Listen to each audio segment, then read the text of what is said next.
Two will now come to order, and we have the playing of the national anthem.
Councilmember President Pro Tem Liz Brown, would you please lead us in the pledge?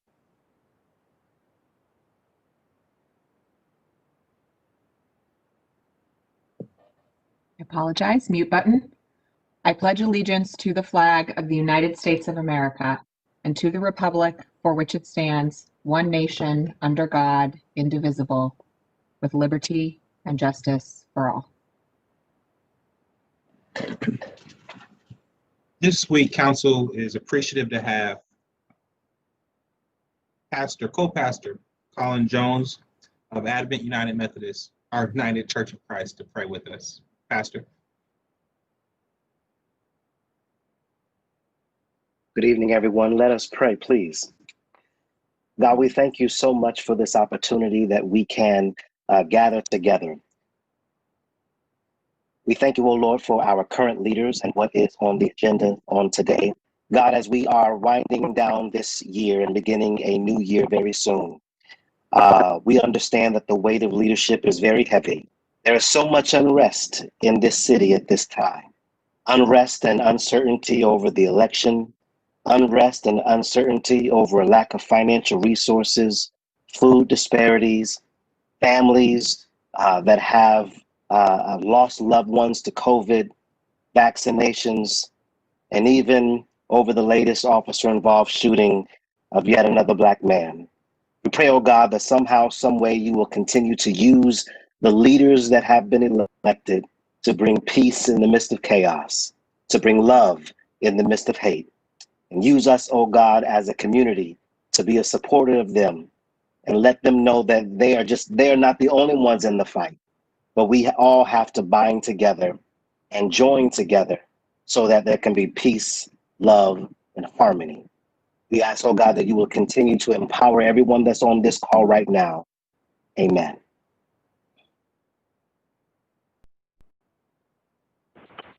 Thank you, Pastor, for that powerful, powerful prayer. Clerk, please call the roll. Brown, Favor, Remy, Tyson, President Hart. If I give you a motion to dispense with the reading of the journal. So moved. Second. Please call the roll. Brown, Favor, Remy, Tyson, President Hart. This week's communications received by the city clerk's office are listed on the agenda and will be published in the city bulletin. Are there any other communications to be read into the record? Not this time. Thank you, Madam Clerk. Are there any resolutions by members of council? President Pro Tem. None tonight, Council President. Just want to take the opportunity to wish everyone a happy holiday season and a happy new year. Turning the page on what has been a tough year will certainly be welcome, but there are tough months ahead of us. And I am grateful to this council for, I know, always coming together to be up for those challenges. So despite those challenges, happy holidays and happy new year.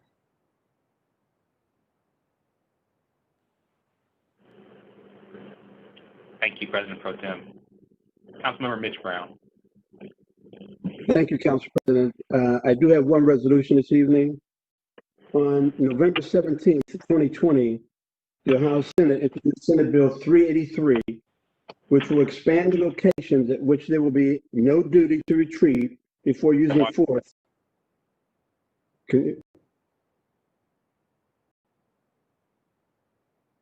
Better known as stand your ground.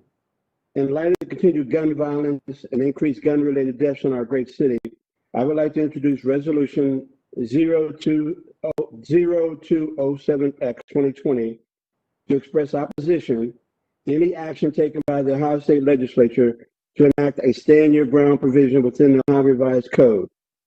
This evening, I have with us Mr. Douglas Rogers, an adjunct professor of law at the Moritz College of Law at the Ohio State University. Mr. Rogers, would you please provide your name and any entity you represent, sir? The floor is yours.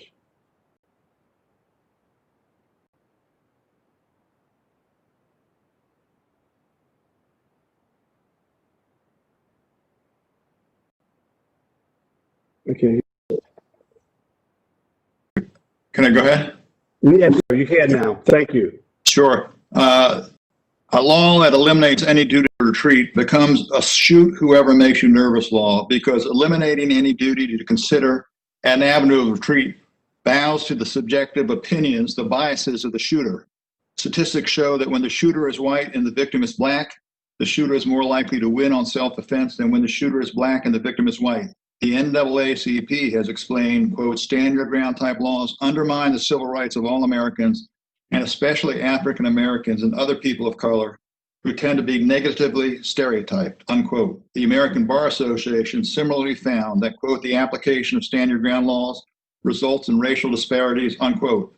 In addition, Ohio law enforcement officers and prosecutors oppose stand your ground laws because they promote vigilantes.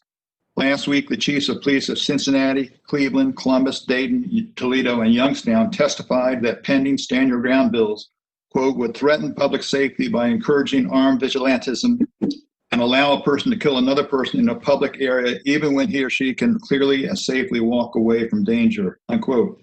The Ohio Association of Chiefs of Police, composed of chiefs of urban, suburban, and rural areas in Ohio, testified, quote, it is incomprehensible to us that our state legislature is going to consider allowing private citizens to engage in the use of deadly force for protection of self and property when that force can be avoided by retreating, unquote.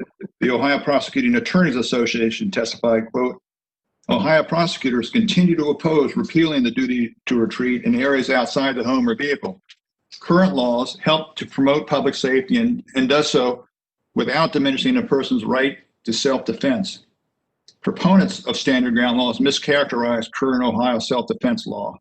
Under current Ohio law, there is no duty to retreat, one, in your own home or your car, two, when you're directly attacked in a public area, or three, when you have been over time the victim of domestic violence. When it exists, the duty to retreat only means a person must retreat, quote, if he or she has available a reasonable means of retreat from the confrontation, unquote.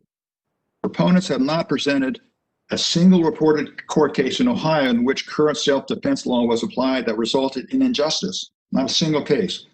Proponents argue that since there is no duty to retreat in your car or your home, there should be no duty to retreat in public. That disregards the crucial point that you own your car and home, but you do not own or control public places where there are many more people who could be shot innocently.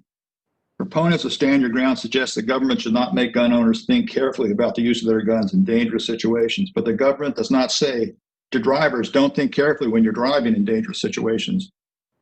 No, the government, one, imposes speed limits on drivers regardless of the speed that they think they can drive safely at, and two, requires drivers to think carefully when driving their cars, even in stressful situations. The government should not give owners of another deadly instrument, a firearm, carte blanche to exercise their biases and shoot to kill individuals who make them nervous. Stand your ground, shoot whoever makes you nervous legislation is simply a dangerous gift to the powerful gun lobby. The state of Ohio prohibits municipalities from enacting common sense gun ordinances, but the General Assembly can't take away your First Amendment rights to oppose gun legislation in the General Assembly. I urge you to pass this resolution, and thank you, and I'd be happy to answer any questions you may have. Do any of my colleagues have any questions? Seeing none, undeniably, I am opposed to a stand your ground this legislation. And with that, I move for adoption. Second. Second. And Please call. I agree 100% with you, Councilmember Brown. I'm absolutely, again, stand your ground in the state of Ohio. Thank you, council members. Please call the roll. Brown, Favor, Remy Tyson, President Harden. Adopted. President Harden, I would like to say to Pastor Jones, again, this legislative body, again, strongly is opposed to this issue, and we appreciate your support for the circumstances as well, sir. Thank you for your leadership, sir. Thank you. That's all I have to say. Thank you, council member. Next, council member will be Councilmember Favor. Thank you, Council President Harden. I don't have any resolutions tonight, but just a brief announcement. On this Wednesday, December 16th at 5 p.m., I will host the 2021 operating budget hearing for the Public Service, Housing, and Criminal Justice and Judiciary Committees. Members of the public interested in providing testimony can reach out to Anissa Levin at aaliban@columbus.gov. That is all I have. Thank you. Thank you, council member. Councilmember Remy. Thank you so much, Council President Harden. I have 3 announcements this evening. I'd like to remind everyone that I will be hosting my COVID-19 Immigrant and Refugee Response Virtual Roundtable tomorrow, December 15th, 2020, from 12 to 1:30 p.m. During the virtual roundtable, we will discuss the current challenges experienced by the immigrant and refugee communities during the COVID-19 pandemic. Residents who wish to submit questions should email Lucy Frank at ljfrank@columbus.gov with the subject line COVID-19 Immigrant and Refugee Response Roundtable by 9 a.m. tomorrow, December 15th. The virtual roundtable can be viewed live on the Columbus City Council Facebook and YouTube pages. According to July study on the impact of COVID-19 in major U.S. cities, more than half of residents reported experiencing serious financial challenges. We have also seen an increase in residential refuse throughout the city, which has a direct impact on litter and debris in our neighborhoods. We'll have an ordinance on this evening in relation to this, actually, a little bit later. On Monday, November 9th, 2020, Columbus City Council launched the Cleaner Columbus Employment Program.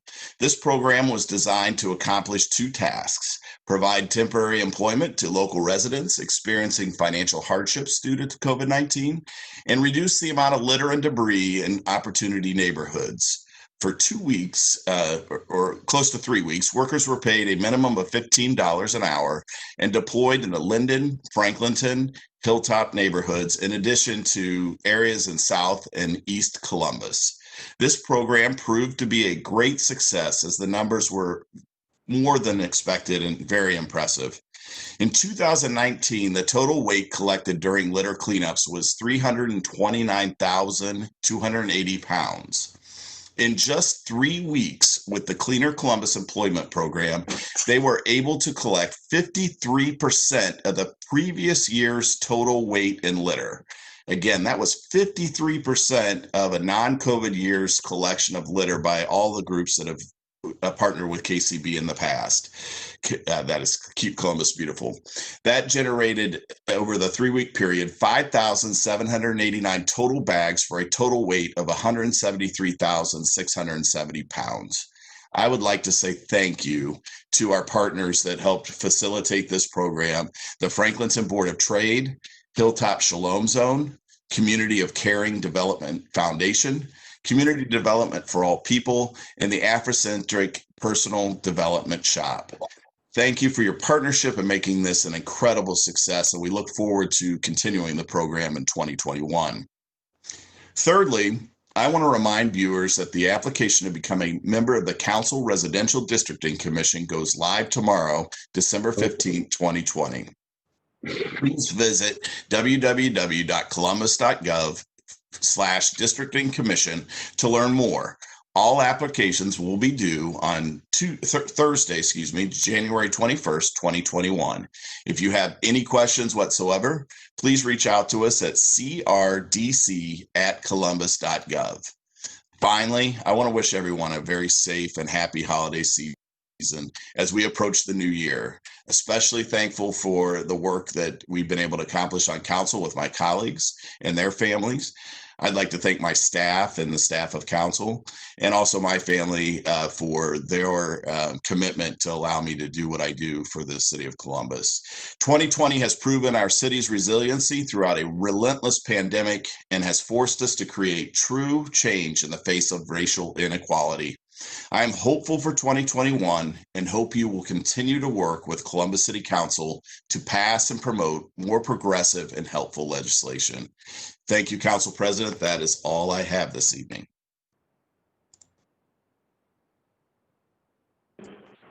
Thank you, Councilmember Tyson. Thank you, President Harden. I just would like to ask Tiffany Kraus from Columbus Public Health to share a few words about the vaccine that arrived in our community today. And she is the person in Columbus Public Health that is our vaccine guru. And if she could just share some information about the vaccine and with our viewing and listening audience. Tiffany? Thank you, Councilmember Tyson. I'm not sure I'm a vaccine guru, but I have been leading our efforts for the city of Columbus. We started doing some strategic planning about two and a half months ago to receive the vaccine, and I'm happy to report today the vaccine actually is in Ohio.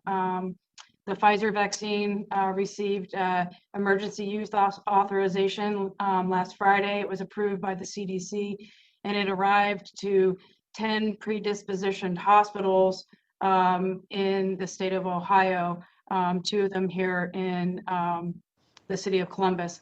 And so from my colleagues, I'm hearing that vaccine has actually been given to some healthcare providers in those hospitals today. We do anticipate another vaccine being approved with an emergency use authorization. Moderna is the name of the vaccine, and we do anticipate that to happen perhaps in the next week. And so on a local level, we anticipate receiving vaccine perhaps in the next week to a half and a half. And the local health department will follow the Ohio Department of Health's guidelines for Tier 1A, which is to vaccinate our EMS colleagues and those in congregate settings or home health care agencies that are not affiliated with any hospitals or medical facilities. So, but lots to come still, but really great news that we have a vaccine and possibly 2 here within the next week. It's a good way to end the 2020 for sure. Thank you, I'm happy Tiffany. to take any specific questions regarding the vaccine. Thank you, Tiffany. Can you also share, I know that we are certainly, and I am certainly going to wish all of my council colleagues as well as our residents a happy, a wonderful holiday season and a happy new year. But can you also please just share that during this holiday season, what is Columbus Public Health? What are we sharing with our residents as to what to do in terms of making sure that we're reminded that we are still within, a pandemic? Can you please share that? Yeah, so, we're under a stay-at-home advisory, and, it's not a good idea to gather in large settings. And just like we had with the Thanksgiving holiday, as hard as it is not to come together in groups and see your family, the guidance really is to not gather with anyone outside of your own household, and continue to wear a mask. Wear a mask when you are outside, when you're in other settings, and if you have someone in your home that doesn't belong in your household, you should also wear a mask. Thank you. And then safe distance, wash your hands, continue to do those things also, correct? Yeah, absolutely. All of those things. All right. Well, thank you. Thank you. And Council President Harden, I don't have any other announcements. And again, happy holidays to all of you, as well as viewing and listening audience. Thank you. Thank you, Council Member Tyson, and happy holidays to all of my colleagues and to the directors and to all the families in our community.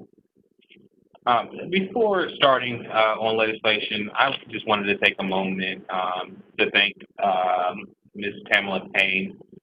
Ms. Payne is the mother of Mr. Corey Goodson.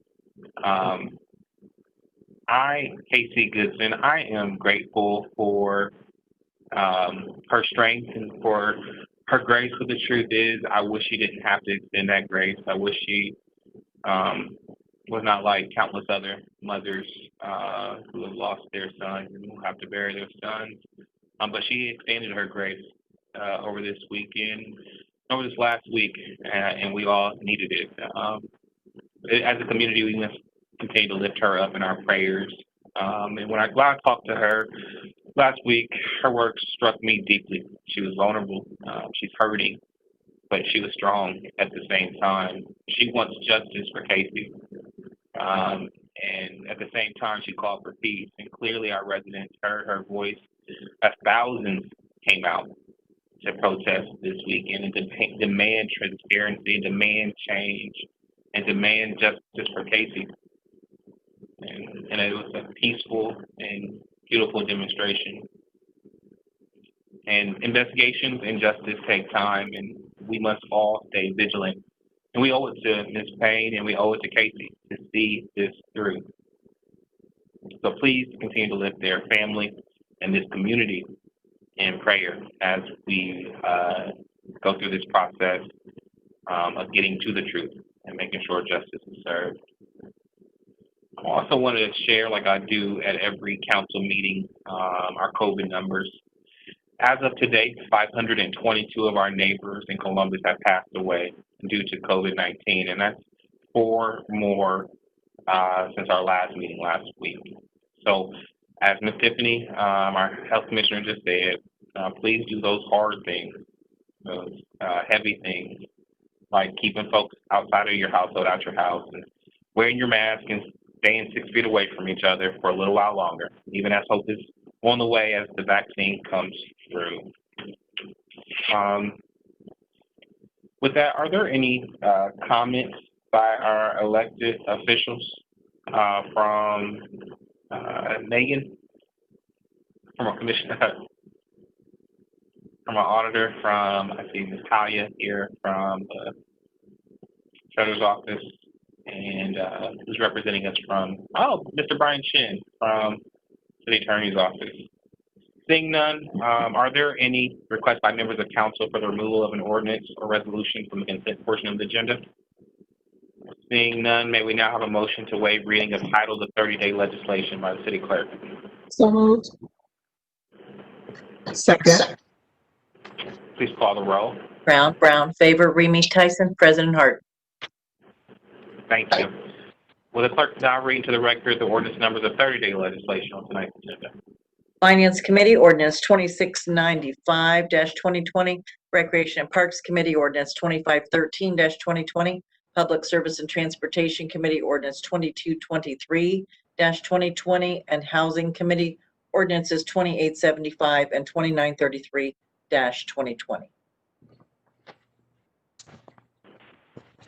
Madam Clerk, can you give me an assist? Do we have any speakers on that first reading? No, Thank sir. you. The following ordinance appear on our agenda as consent actions. Will the clerk now read those ordinances into the record? Resolutions of expression 206X-2020. Finance Committee, Ordinances 1949, 2693, 2792, 2796, 2850, 2873, and 2874-2020. Recreation and Parks Committee, Ordinances 2485 and 2855-2020. Public Utilities Committee, Ordinances 2638, 2679, 2683, 2731, 2759, 2762, 2803, and 2931-2020. Public Service and Transportation Committee, Ordinance 2830, 2840, 2863-2020. Housing Committee, Ordinances 2751, 2885, 2886, 2887, 2910, 2911, 2926, 2927, and 2957-2020. Criminal Justice and Judiciary Committee, Ordinances 2888-2020. Economic Development Committee, Ordinance 2703, 2791, and 2901-2020.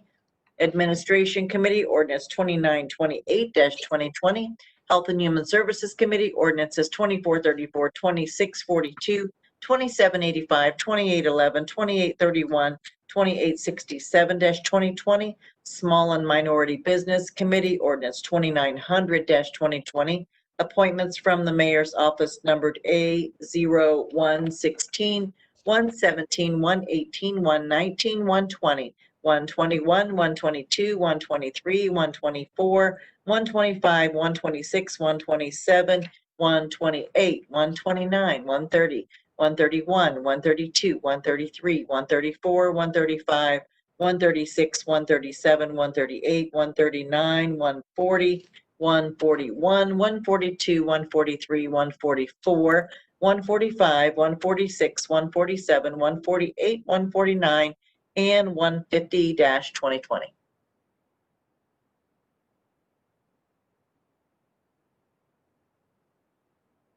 Seeing no speakers on the consent portion of the agenda, are there any comments from my colleagues or questions on the consent portion? May I have a motion for approval of these items designated as consent action? So moved. Second. Clerk, please call the roll. Brown, Favor, Remy, Tyson, President Harden. Consent portion of the agenda are passed. We will now proceed with the second reading and 30-day tabled and emergency legislation. The first committee to come before council is the Finance Committee. It's chaired by our President Pro Tem, Elizabeth Brown. President Pro Tem will also be reading some legislation for one of our colleagues, Councilmember Rob Dorans. I just texted and got the okay to share with you that council family got a little larger this weekend. Councilmember Dorans and his beautiful wife, Lauren, welcomed Mr. Elliott Dorans into the Columbus and council family. And so President Pro Tem is going to give him an assist and decree his legislation this evening. Councilmember, the floor is yours. Thank you so much, Council President. And we are all smiling about that happy news. He's a cutie.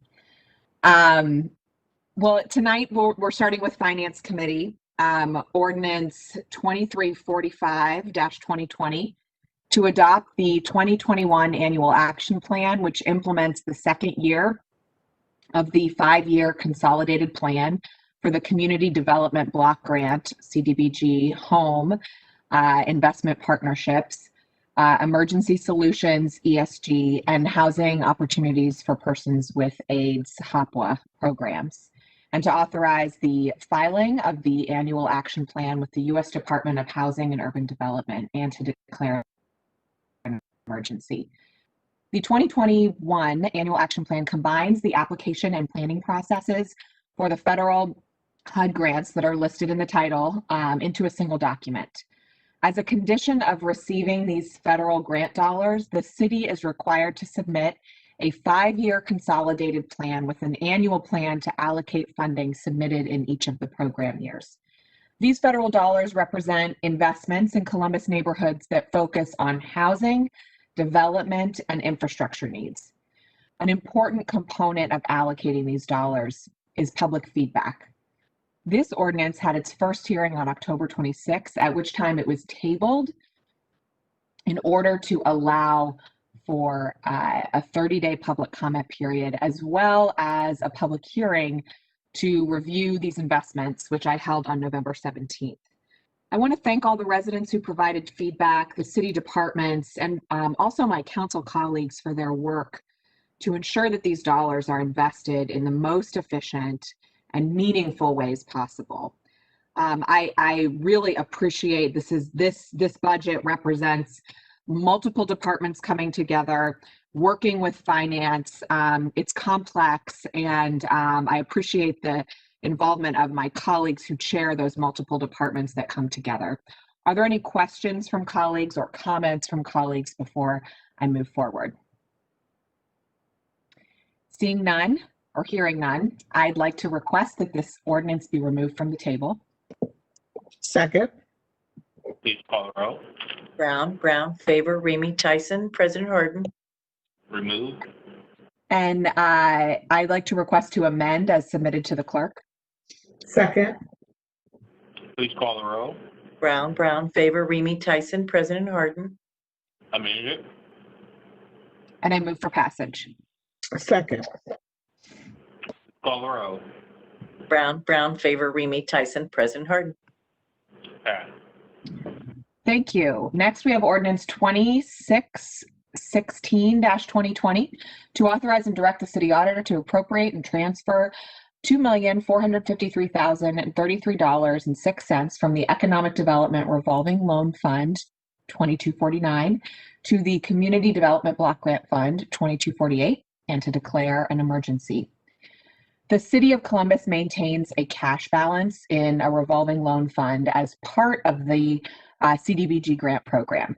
These funds are reported separately in an economic development revolving loan fund and used for eligible projects. It's necessary to transfer these dollars between the two funds in order for them to be eligible to use in the 21 CDBG activities under HUD guidelines. This ordinance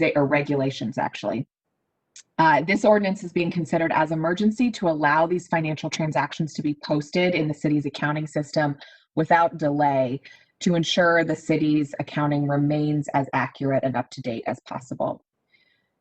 Hearing no comments or questions from colleagues, I move for passage. Second. Please call the roll. Brown, Favor, Remy, Tyson, President Harden. Pass. Thank you. Next, we have ordinance 2849-2020 to authorize the Finance and Management Director to modify a contract with Barclay Water Management Incorporated for the treatment and remediation of water systems under the purview of the Facilities Management Division, to authorize the transfer of $185,000 within the general fund, to authorize the expenditure of $185,000 from the general fund, to waive the competitive bidding provisions of Columbus City Code, and to declare an emergency. This ordinance modifies a contract with Barclay Water Management for water treatment and remediation services. Following this modification, these services are anticipated to last 12 months. During the COVID-19 pandemic, occupancy levels in various city facilities have been significantly reduced due to remote work and fewer public visitors. The reduced use has drastically lowered the amount of water going through our pipes, and this lack of consistent flow can actually cause various forms of contamination. Due to this, a program has been established for the safe testing, treatment, and remediation of city-owned water systems. Due to Barclay's experience and partnership with local healthcare systems, as well as their skills, equipment, and expertise, it was determined they are best positioned to meet the city's needs. Hence, a waiver of competitive bidding under consideration. Emergency actions also being considered so these services can continue without delay to safeguard the health and wellness of our employees as well as visitors into city buildings. Are there questions or comments from colleagues? Hearing none, I move for passage. Second.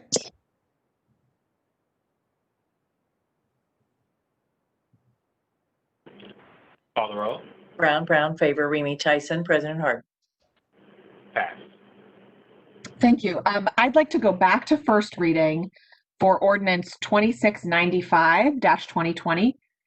And that is to authorize the Finance and Management Director on behalf of the Fleet Management Division to establish purchase orders for the purchase of upfitting, parts, and services for vehicles on behalf of the divisions of Fire, Recreation and Parks, Division of Weights and Measures, with PAR, Public Safety, and Fun Trails vans, and to authorize the appropriation and expenditure of $151,076 and 76 cents from a special income tax fund.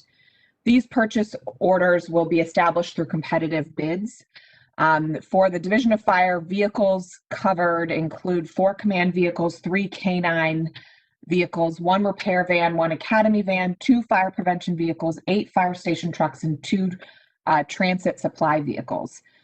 Other vehicles include 3 weights and measures pool vehicles and 1 recreation and parks van, trailer, and work truck.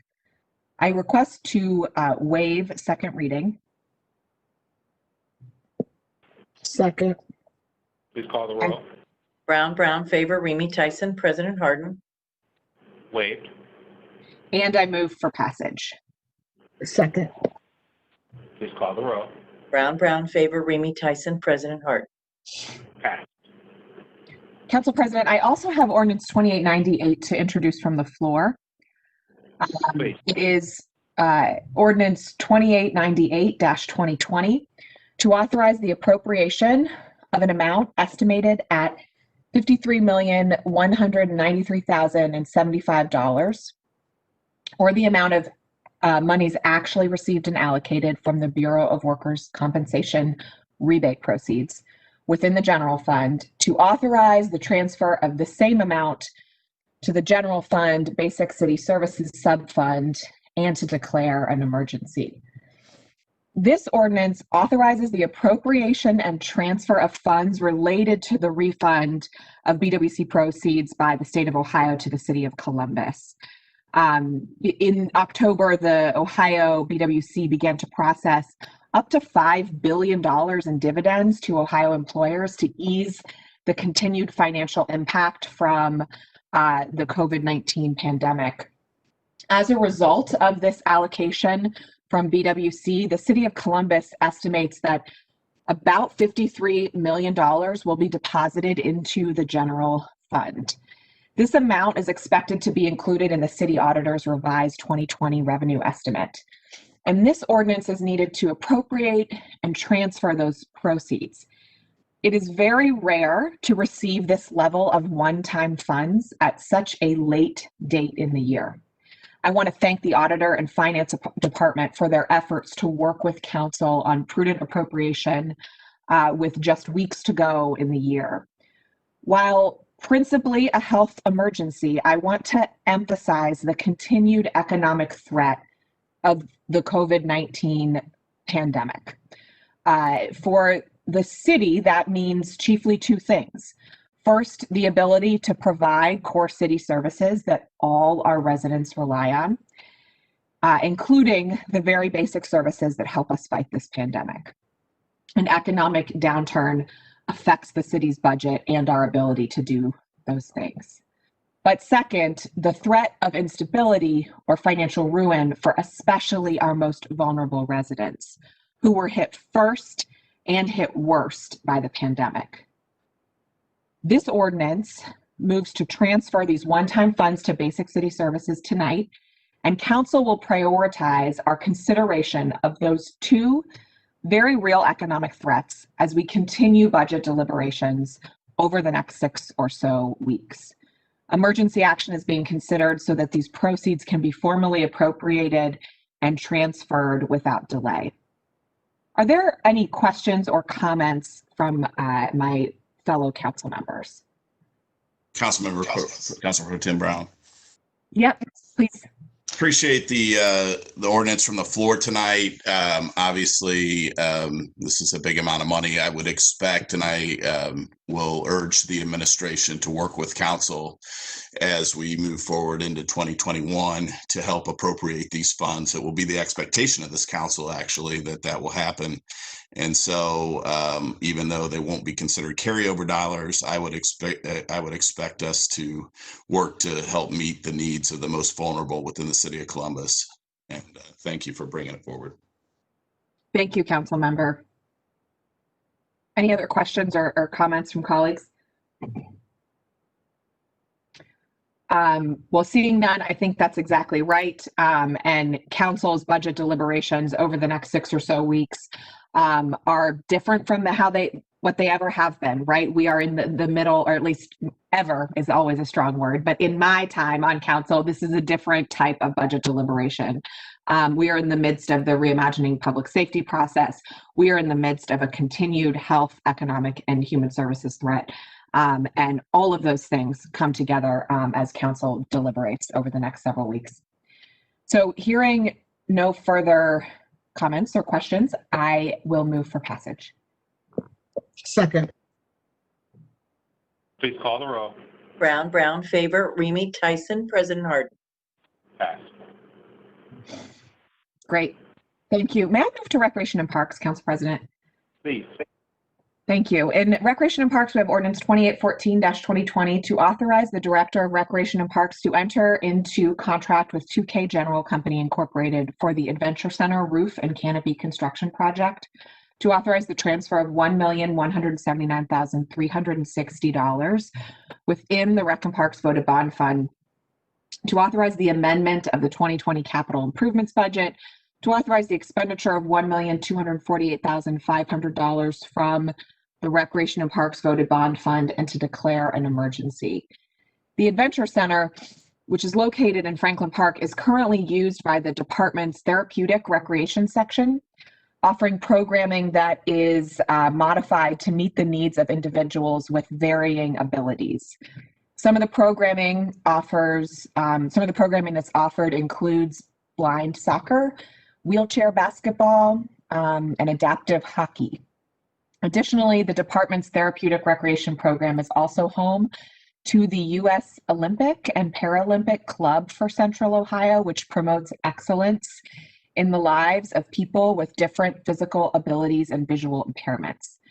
The scope of improvements include replacement of the existing entry canopy, new roof, lighting improvements, drainage improvements, and these updates will improve the look of the facility, but importantly, extend the useful life of the facility while allowing it to better serve the needs of residents who take advantage of the unique programming that takes place there.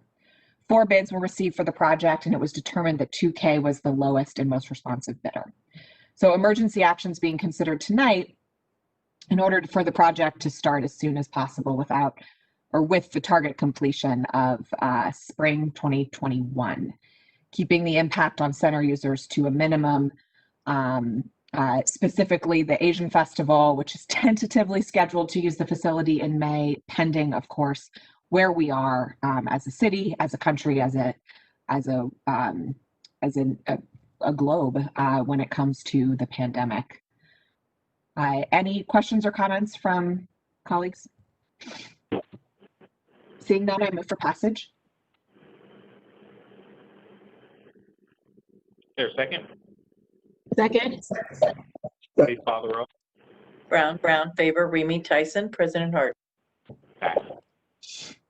Thank you. And then I would like to go back to first reading in Recreation and Parks. We have Ordinance 2513 to authorize the Director of Recreation and Parks to enter into contract with King Business Interiors for the Mental Golf Facility flooring project, to authorize the transfer of $59,800 within the Recreation and Parks voted bond fund, to authorize the amendment of the 2020 capital improvements budget, to authorize the expenditure of $59,800 from the Recreation and Parks voted bond fund.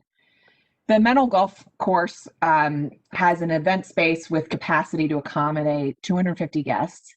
The carpet in the facility is 25 years old and shows extensive wear. Replacing the carpet will be a relatively low-cost update to completely change the aesthetics of the space in preparation for future use and events. Beginning in 21, COVID-19 improvement pending, this space will be rented by Rec and Parks as a public rental facility to host events, including family gatherings, graduation parties, all the things that sound impossible now, but that we know will return in the future. In this way, the space will be utilized to generate revenue for the department that supports the ongoing operations, services, and programming for residents. Planning now for future use is financially prudent for the department. For instance, in 2019, the Gulf Department served more than 3,000 youth via summer camps and provided more than 1,500 golf lessons. So the programming runs the gamut. So first, I request to waive second reading. Second. Please call the roll. Brown, Favor, Remy, Tyson, President Harden. Waived. And I move for passage. Second. Please call the roll. Brown, Favor, Remy, Tyson, President Harden. Passed. Thank you. And I do believe that my colleague, Councilmember Brown, has a public safety ordinance before I move into my colleague, Councilmember Dorans' Committee of Public Utilities.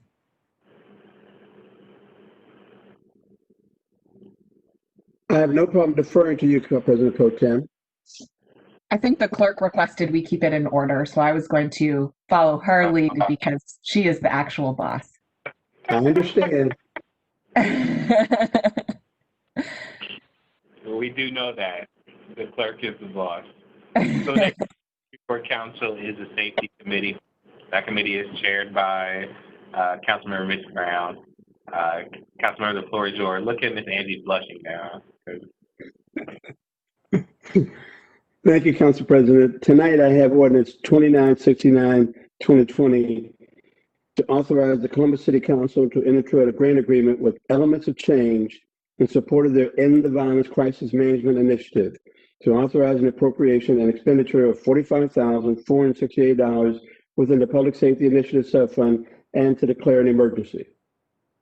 End the Violence, founded by Sean Stevenson, has worked collaboratively with Elements of Change, founded by Ephraim Ledley, on several projects throughout the city. Most recently, conducting community cleanups in the Linden area and on the east side. The collaboration is also working on rehabilitation of a 4-unit project on the east side, which when completed will provide safe, affordable housing to residents within the community. This project is engaging underserved individuals in a violent hotspot, providing them with close to home work opportunities with pay and exposing them to trade union organizations with hopes that they will take the advantage of opportunities to become involved in the trades. All of these projects have employed numerous people from the communities being served. There was never a shortage of people who wanted to work, dispelling the myth that people within depressed communities do not want to work. The ETV/EOC collaboration is also working to provide positive activities for young people by working with the owner of the Elite Boxing Gym.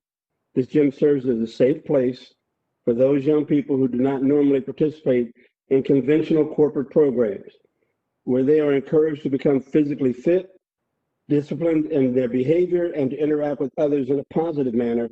It also provides an opportunity to connect these young people and their families with needed wraparound services. This funding will provide crisis management intervention through ETV, utilizing only 2 federally certified DOJ-recognized credible messengers in Ohio, along with a team of community-based interventionists. I would personally like to thank Council President Harden for initiating this particular project, and certainly Council Members Favor and Brown for their financial support. Do any of my colleagues have any comments?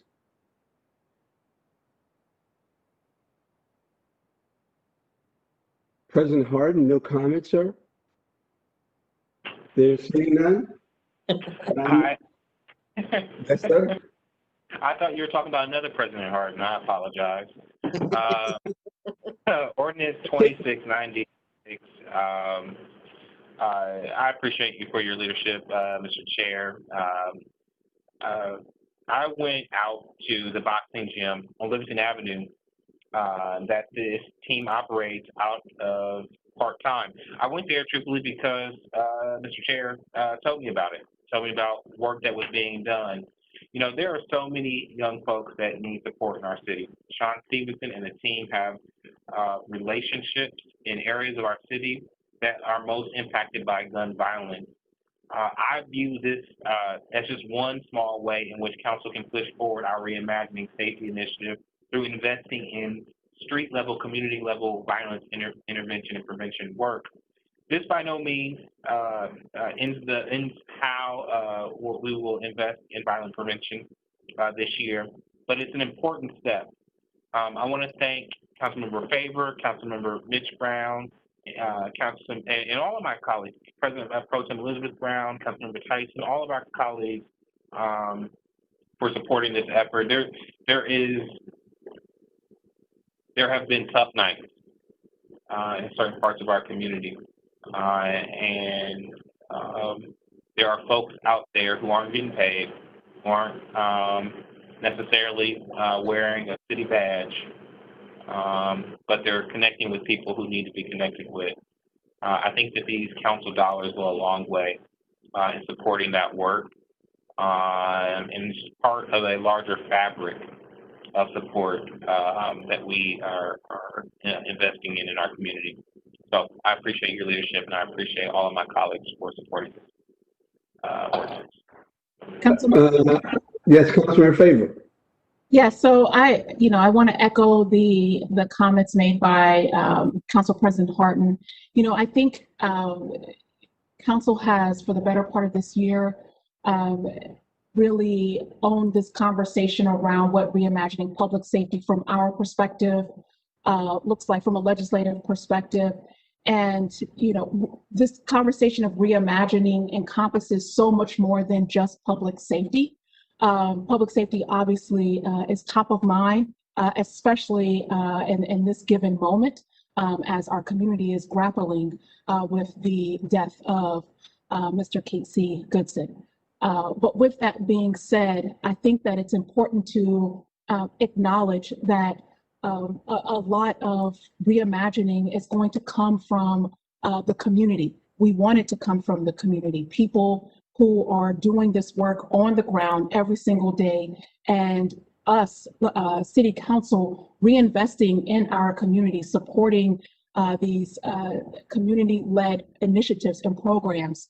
Mr. Sean Stevenson and his entire organization has done a phenomenal job of really owning this space and working with young people to end violence and providing opportunities for training, whether it's in the trades, working on houses, or what we're here discussing today. So Councilmember Brown, I thank you for bringing this important piece of legislation before this body today. And this is the type of legislation that I'm proud to support, not only just legislating, but with dollars that demonstrates our commitment to reimagining public safety and true racial justice reform for Columbus, Ohio residents. Councilmember Brown? Yes, Council President Pro Tem. Thank you so much. I will just briefly add, I really couldn't say any better what our colleagues have. I'll just say directly to Mr. Stevenson that I want to thank you for this work, and the city is simply not a known messenger or necessarily a partner in so many communities. We can't be. We are government, right? And people want to, they build trusting relationships with peers and with leaders. And Mr. Stevenson, you know that, and you have done so much work in our committee based on that covenant of trust that you are able to build, where the city can't always be in the middle of a relationship and working to deliver true violence prevention. So thank you for that, and thank you to my colleagues for the opportunity to support this work alongside you. And to all my colleagues, certainly every single one of you have been involved, and for taking a moment just to see the quality of work that's being done in the community on that level is really impressive. You go past the gym and you see these young people in there working out and listening and paying attention, or you go past this particular project and you see 20, 25, 30 people working, learning how to do such things as electrical work and plumbing and drywalling and how to put in flooring. again, to inspire them to do more. So again, to each and every one of you, thank you for your engagement, Councilmember Favor, Councilmember Brown, and certainly you, Council President Harden. That's all I have this evening. I move for passage. Second. Thank you. Please call the roll. Brown, Favor, Remy, Tyson, President Harden. Passed. Thank you, Mr. Thank you, Chair. Council President. That's all I have. And I too wish everyone a joyous and safe holiday this upcoming season. 2020 has been a really challenging year. I won't be sad to see it go. And we'll look forward to 2021 for everyone to be safe and healthy. Thank you, Mr. Chair. Now the next meeting to come before council is the Public Utilities Committee. Is that right? Yep. Yep, I'm up again. For Dorans, but in his place is President Pro Tem. And the floor is yours. Great. Thank you so much, Council President. And I again would like to just congratulate Councilmember Dorans and his wife, Lauren Elliott Dorans, on the birth of their son, Elliott Arthur Dorans. So we are all overjoyed that the family has, and I'm overjoyed to entertain you with his ordinances tonight. Ordinance 2595-2020, our first in public utilities, to authorize the Director of Public Utilities to enter into a construction contract with Coney Construction Company for the 2020 fire hydrant replacement project, to authorize a transfer and expenditure of up to $1,238,438.50 within the Water General Obligation Voted Bonds Fund, to provide for payment of prevailing wage services to the Department of Public Service for the Division of Water, and to amend the 2020 capital improvements budget. This project will repair and replace fire hydrants at various locations in Columbus in support of the rehabilitation of the water distribution system. And this will provide adequate fire flows and improve water quality through the system. Are there questions or comments? Hearing none, I move for passage. Second. Please call the roll. Brown, Favor, Remy, Tyson, President Harden. Next is ordinance 2684-2020 to authorize the Director of Public Utilities to renew the professional engineering services agreement with CDM Smith Incorporated for the Dublin Road Water Plant UV disinfection project for the Division of Water, to authorize the appropriation and transfer of $1,400,000 from the Water System Reserve Fund to the Water General Obligations Bond Fund, and to authorize the appropriation and expenditure of up to $1,400,000 from the Water General Obligations Bond Fund. This project will provide UV disinfection at the Dublin Road Water Plant. UV disinfection provides a multi-barrier treatment operation by inactivating chlorine-resistant microorganisms and other harmful pathogens, thereby improving public health protection. Are there questions or comments? Hearing none, move for passage. Second.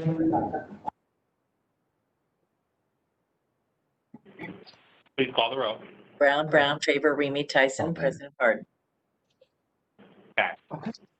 Next is ordinance 2687-2020 to authorize the Director of Public Utilities to enter into a construction contract with Graycon LLC for the O'Shaughnessy Hydro Turbine Facility Improvements Project in an amount up to $15,281,800, to waive the competitive bidding provisions of City Code, to authorize payment up to $2,000 for prevailing wage services, to authorize the appropriation and transfer of $14,463,800 from the Water System Reserve Fund to the Water General Obligations Bond Fund, to authorize a transfer of $820,000 within the Water General Obligations Bond Fund, and to authorize the appropriation and expenditure of up to $15,283,800 from the Water General Obligations Bond Fund, and to authorize an amendment to the 2020 capital improvements budget. This project will rehabilitate the O'Shaughnessy Dam hydroelectric facility and its components. The work will restore the facility to a fully working generation plant that will produce electrical power with zero carbon emissions to supply the regional grid. Director Davies, can you speak to the reasons why the department is requesting to waive competitive bidding on the project? Yes. Thank you, President Pro Tem Brown, President Harden, members of council. As the council member stated, this project requires equipment and services to refurbish our hydroelectric water turbine powerhouse at the O'Shaughnessy Dam. Originally, we utilized the request for statement of qualifications process to try and identify potential qualified bidders, and unfortunately, we did not have any responses. We restructured the bid format to our more traditional request for proposal process, and we did receive one bid, but it was deemed non-responsive. Since the only bidding team was qualified and had the appropriate experience, our team negotiated with the bidder to resolve all non-responsive aspects of the original bid. The negotiations were successful and a responsive bid was ultimately obtained. Therefore, we recommend to council that they approve this contract. I'm happy to answer any questions you may have, and I thank you for your consideration. Thank you, Director. Are there questions or comments from colleagues? Hearing none, I move for passage. Second. Please call the roll. Brown, Favor, Remy, Tyson, President Harden. Passed. Next is Ordinance 2688-2020 to authorize the Director of Public Utilities to renew the professional engineering services agreement with Ribway Engineering Group Incorporated for the Dublin Road Water Plant Miscellaneous Improvements Basin Clarifier Rehab Project for the Division of Water to authorize the appropriation and transfer of $1,400,000 from the Water System Reserve Fund to the Water General Obligations Bond Fund, and to authorize the appropriation and expenditure of up to $1,400,000 from the Water General Obligations Bond Fund. This project will address aging equipment in the water treatment basins, which are critical to the treatment of drinking water from the Dublin Road Water Plant. Any questions or comments? Hearing none, I move for passage. Second. Please call the roll. Brown, Favor, Remy, Tyson, President Harden. Passed. Next is 2716 to authorize the Director of Public Utilities to renew an existing renewal number 3, an existing engineering agreement with Black & Beach Corporation for the wastewater treatment facilities upgrade, general program number 4, overall engineering consultant services, to transfer up to $794,990 within and expend up to $1 million from the Sanitary Sewer General Obligation Bond Fund, and to amend the 2020 CIP. This is a planned contract modification renewal, and the additional services were identified in the original contract ordinance.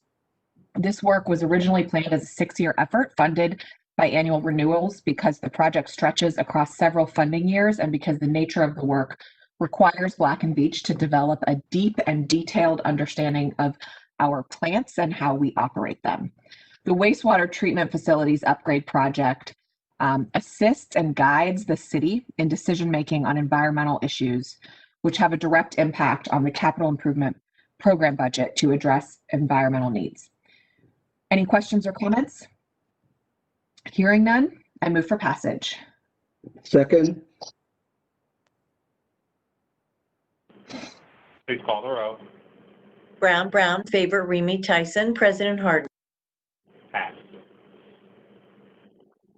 Great. And then finally, in utilities, we have Ordinance 2746-2020 to authorize the Director of Public Utilities to renew the professional engineering services agreement with Patrick Engineering Incorporated for the O'Shaughnessy Hydro Turbine Facilities Improvements Project for the Division of Water, to authorize a transfer and expenditure of up to $1 million within the Water General Obligations Bond Fund, and to amend the 2020 capital improvements budget.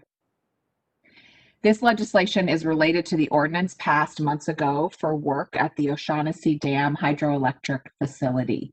This cost is for engineering services for the first portion of phase 3 of the ongoing project. Patrick Engineering Incorporated was responsible for phases 1 and 2 and has already completed the preliminary and detailed design of the ongoing project, so bidding the work to another consultant would delay the project and result in higher costs due to bringing the new consultant up to speed on the project. I know I'm repeating myself, but I would like to highlight again that when completed, the refurbished power plant will produce electrical power supplied to everyone on the regional grid with zero carbon emissions. Are there any questions or comments from colleagues? Hearing none, I move for passage. Second. Please call the roll. Brown, Favor, Remy Tyson, President Harden. Passed. And that's all there is of public utilities. I would like to congratulate Councilmember Dorans again and thank his team and the Department of Public Utilities for helping to bring my team and myself up to speed on the committee for the purposes of tonight's hearing. Thanks, Council President. Thank you, Madam Chair. The next committee to come before council is the Public Service and Transportation Committee. That committee is chaired by Councilmember Favor. Councilmember, the floor is yours. Thank you, Council President Harden. Tonight in Public Service and Transportation, we have ordinance number 2800-2020 to authorize the Director of Finance and Management to associate all general budget reservations resulting from this ordinance with the appropriate universal term contract purchase agreement for front-loading refuse trucks for the Division of Refuse Collection with ESEC Corporation to authorize the expenditure of up to $1,286,797 from the Refuse Bond Fund for these trucks and to declare an emergency. This ordinance will assist the Department of Public Service and Fleet Management with the purchase of 4 front-loading refuse trucks. They will replace trucks that have reached the end of their useful life service. Are there any questions or comments by my colleagues? Seeing none, I move for passage. Second. Please call the roll. Brown, Favor, Remy Tyson, President Harden. Passed.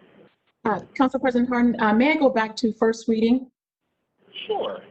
Thank you. Up next, we have ordinance 2223-2020 to authorize the adoption of the West Franklin 315 Gateway District Streetscape Standards to establish a comprehensive set of standards concerning improvements within the public right-of-way in the district.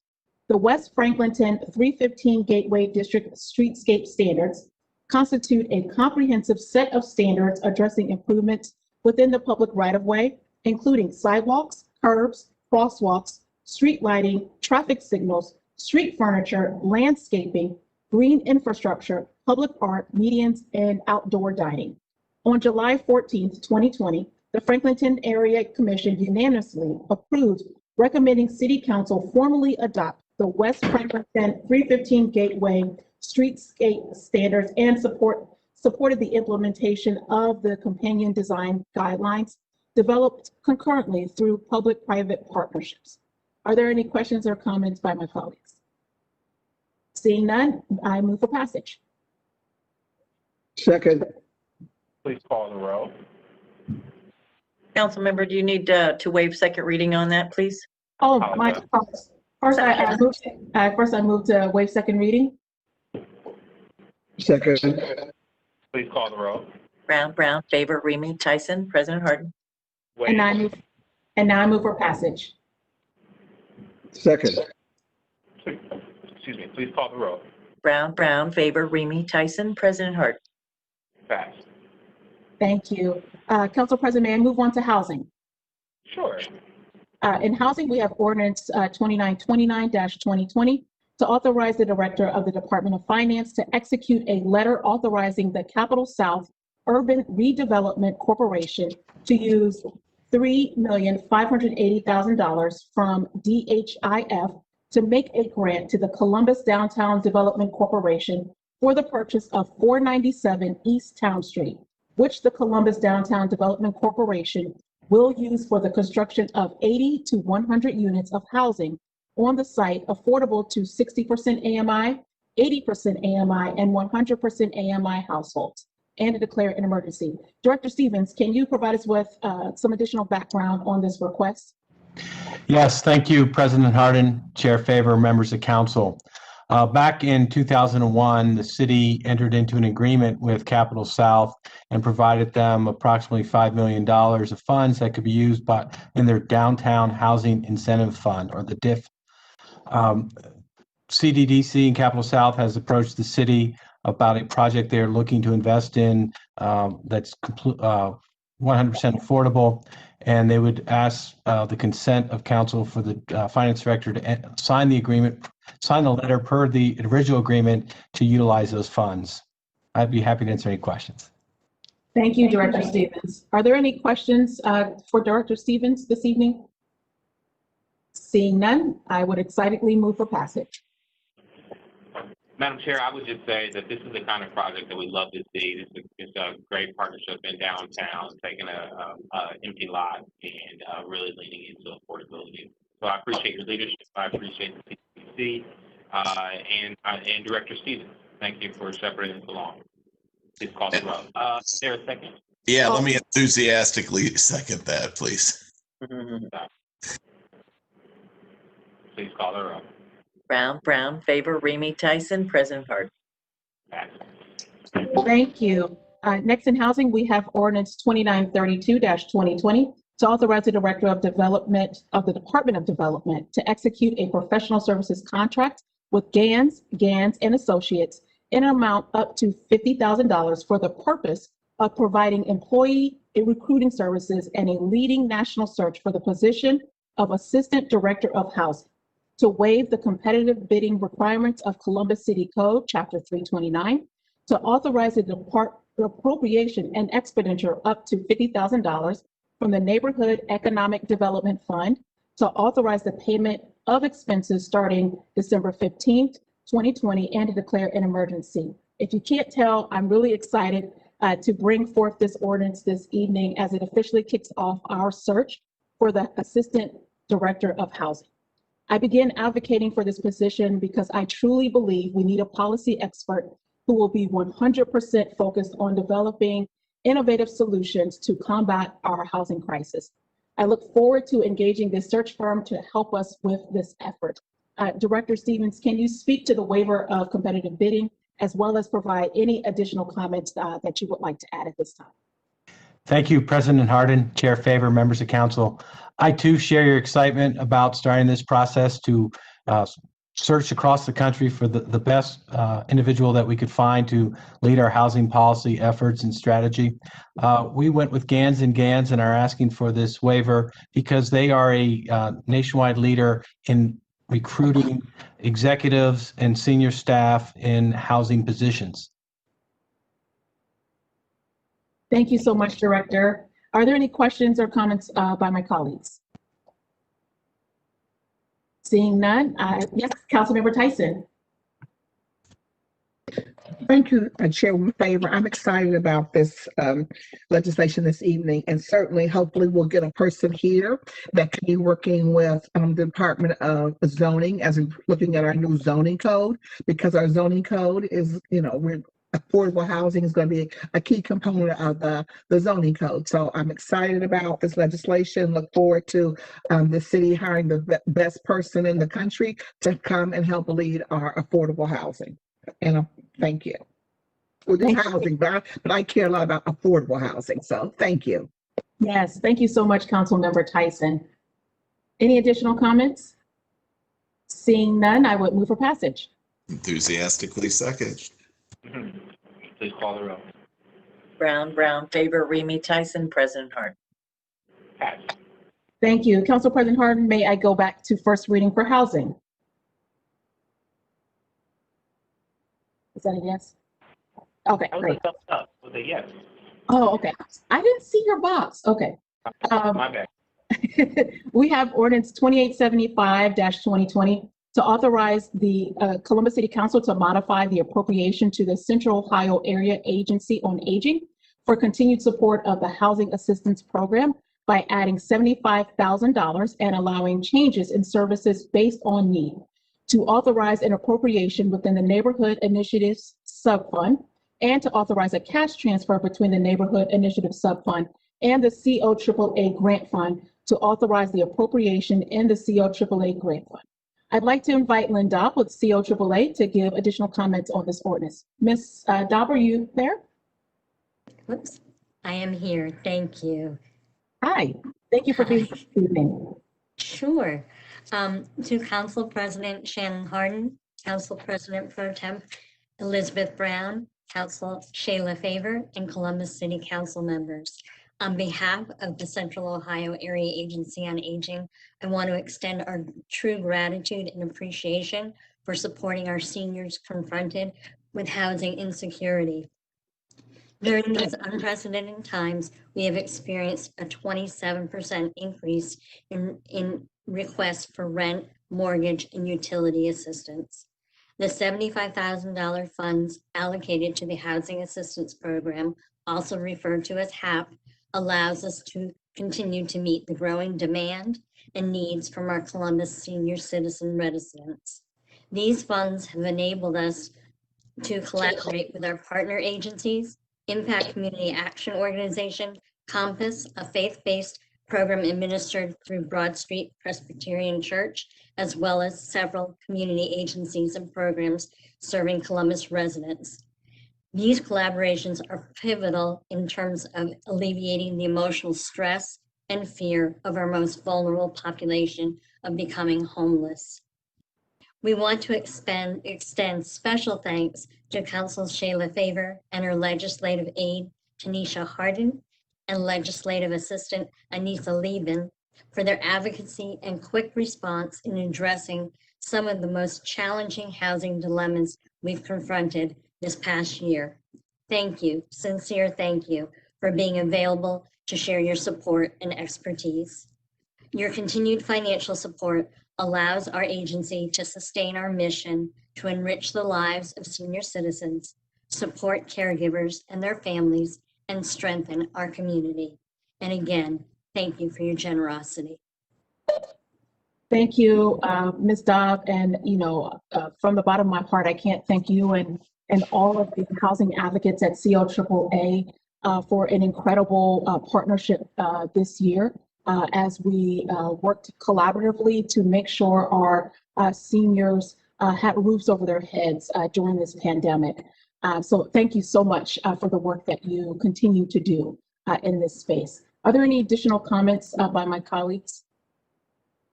Seeing none, I move for passage. I move for a request to waive second reading by voice. Second. Please call the roll. Ms. Brown? Abstain? Mr. Brown? Yes. Ms. Favor? Yes. Mr. Remy? Yes. Ms. Tyson? Yes. President Hart? Yes. Wait. Thank you. And now I move for passage by voice vote. Second. Please call the roll. Ms. Brown? Abstain? Mr. Brown? Yes. Ms. Favor? Yes. Mr. Remy? Yes. Ms. Tyson? Yes. President Hart? Yes, ordinance is passed. Thank you. Up next in housing, we have ordinance 2933-2020 to amend several sections of ordinance number 1939-2006 regarding the Wyland Park CRA to set forth the circumstances under which a combined parcel resulting from the combination of a parcel within the original CRA boundaries and parcels outside of the original CRA boundaries will be deemed to be within the CRA. So that was very clear. And to further clarify exemption requirements, Director Stevens, can you clear that up for our residents, please?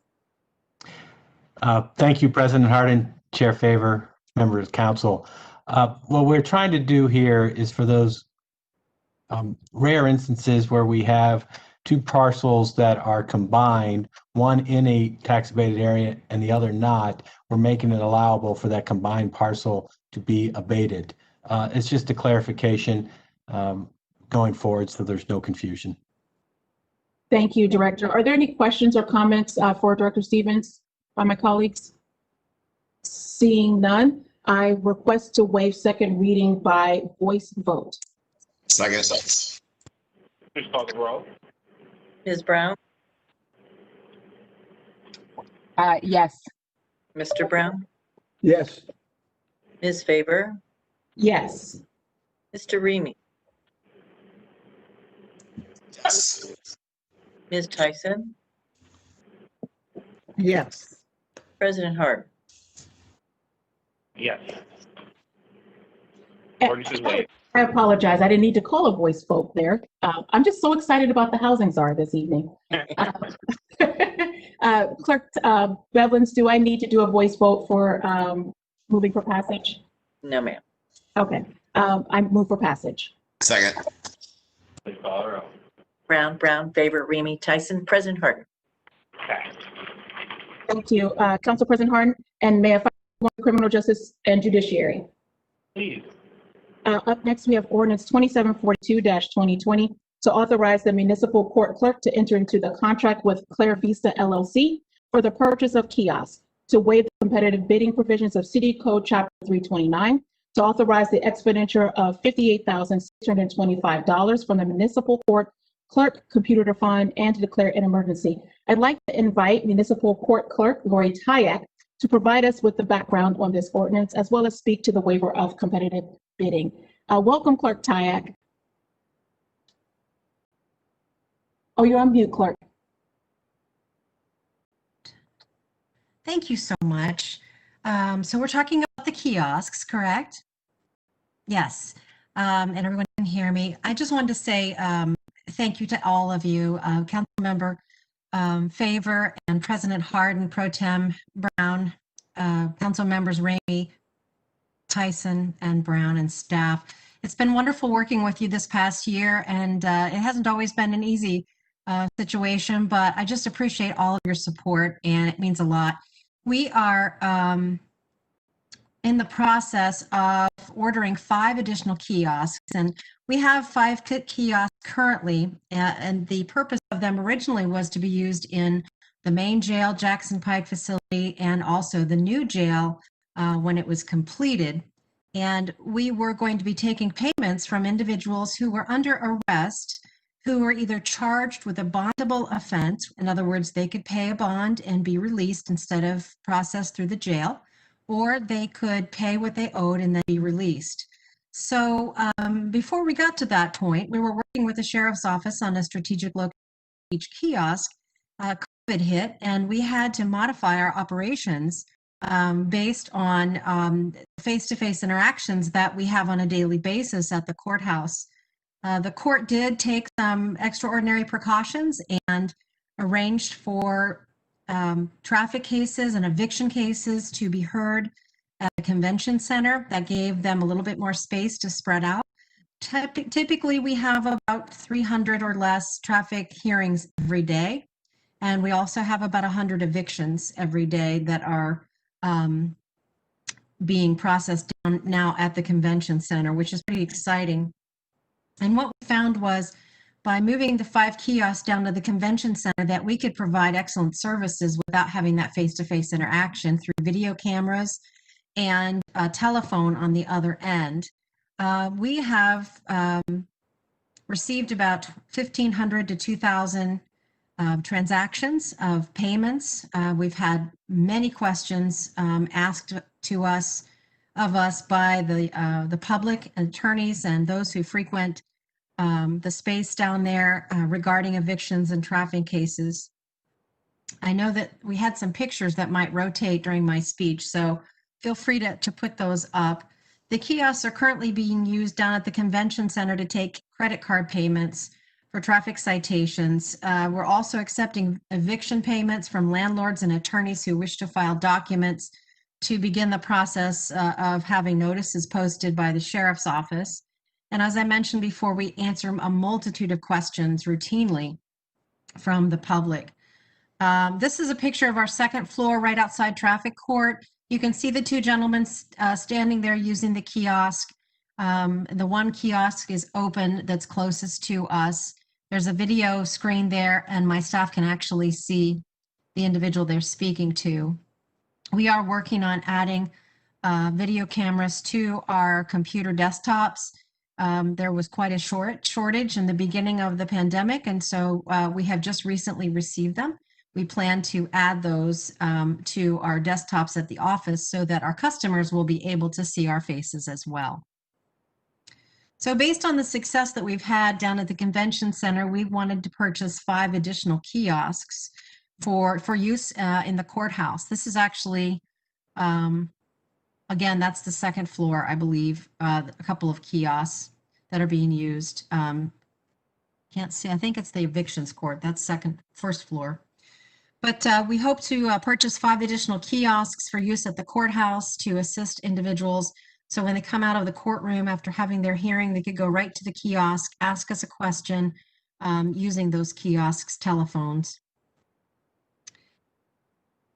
And then once the city center is closed, we're going to work with the sheriff's office to strategically place those 5 original kiosks within the jail areas. So they're not going to be lost. They're going to be put to the original purpose. But we're excited about the benefits of using these kiosks and reducing that face-to-face interaction and yet continuing to have it, with the video cameras. And I just want to say thank you, Councilmember Favor, for your assistance and your interest in the clerk's projects. And if you have any questions, I'd be glad to answer them. Thank you, Clerk Tyak. I think that it's important for us to truly underscore the way that the courts and the clerk's office have pivoted this year. This is really not about trying to process our residents through evictions court in a fast pace or anything along those lines. This is truly about making sure our residents are safe, that the city is following the guidance of Columbus Public Health by really engaging in socially distanced practices and procedures. And these kiosks help to ensure that our employees, City of Columbus employees and residents are safe at the same time. So thank you, Clerk Tyak, for your work in this arena. Are there any questions by my colleagues? Seeing none, I would move for passage. Second. Please call the roll. Brown, Favor, Remy, Tyson, President Harden. Pass. Thank you, and that is all I have on my committees. Thank you, Madam Chair. With that, may I have a move? I move to recess. Your second. So move second. Call the roll. Brown, Favor, Remy, Tyson, President Harden. We are recessed. Chair Tyson, what do you think? You want to go straight into it, or you want to take a break first? We can go right into it. And then, either we take, let's take a 5-minute break.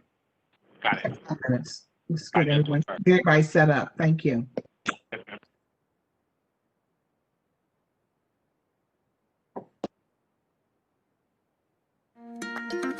It will now come to order. May the clerk call the roll. Brown, Favor, Remy, Tyson, President Harden.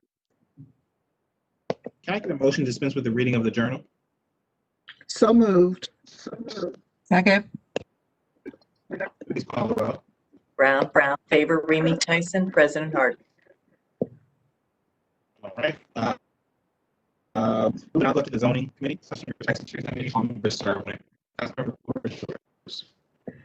Before beginning the zoning agenda, I'll briefly explain the rules of council as pertain to speaking before council on zonings and variances. We permit 3 speakers on each side, 3 proponents and 3 opponents, and we ask they limit their remarks to 3 minutes on each side, and we provide an opportunity for rebuttal from the applicant. On the advice of the city attorney's office, anyone who wishes to speak for or against any council variance, including staff, must be sworn in prior to giving testimony. We do so prior to beginning the reading of each variance on the agenda.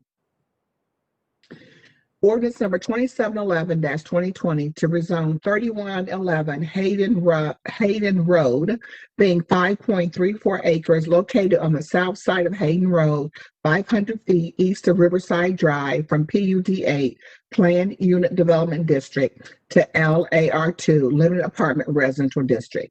The applicant is Metro Development, LLC, care of attorney Jill Tangman. The proposed use is a multi-unit residential development. The City Department's recommendation is approval, and the Northwest Civic Association's recommendation was 4-3. I would now like to ask for a staff presentation.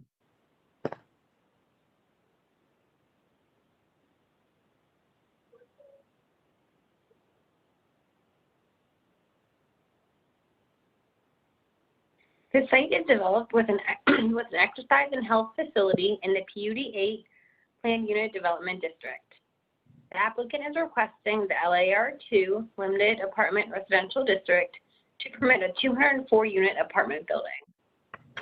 The site is within the planning area of the Northwest Plan, which recommends medium-density residential land uses for this location. The plan also includes design guidelines for considering higher density proposals, such as front facade contributing to any pedestrian activity along the site's frontage, scale and massing that are compatible with both surrounding uses and the site's topography, and parking hidden from public streets.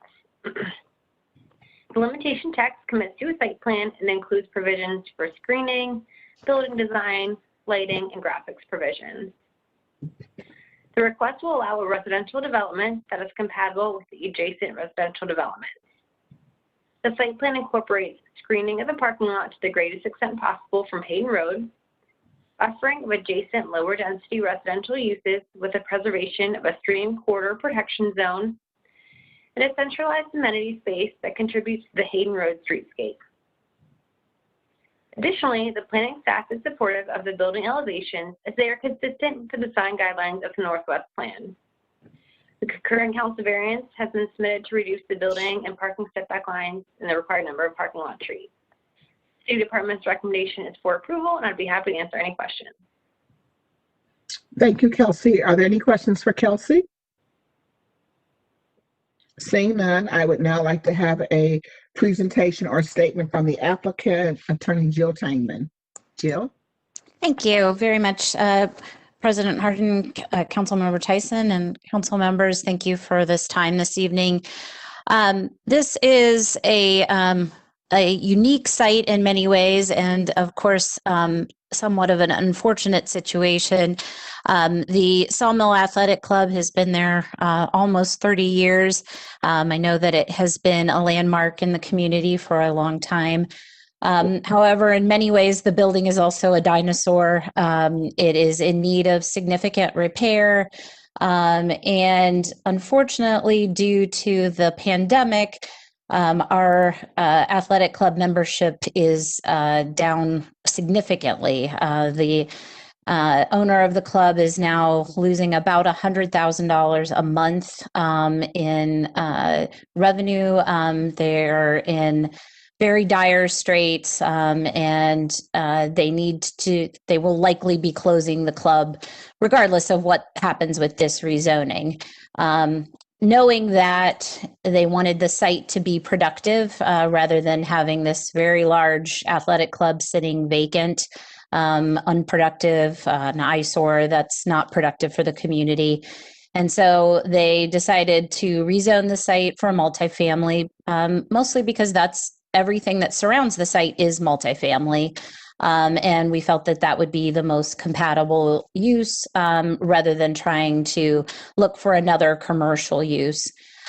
We worked very closely with planning staff on the building elevations. We went through several iterations to make sure it was compatible with the neighborhood.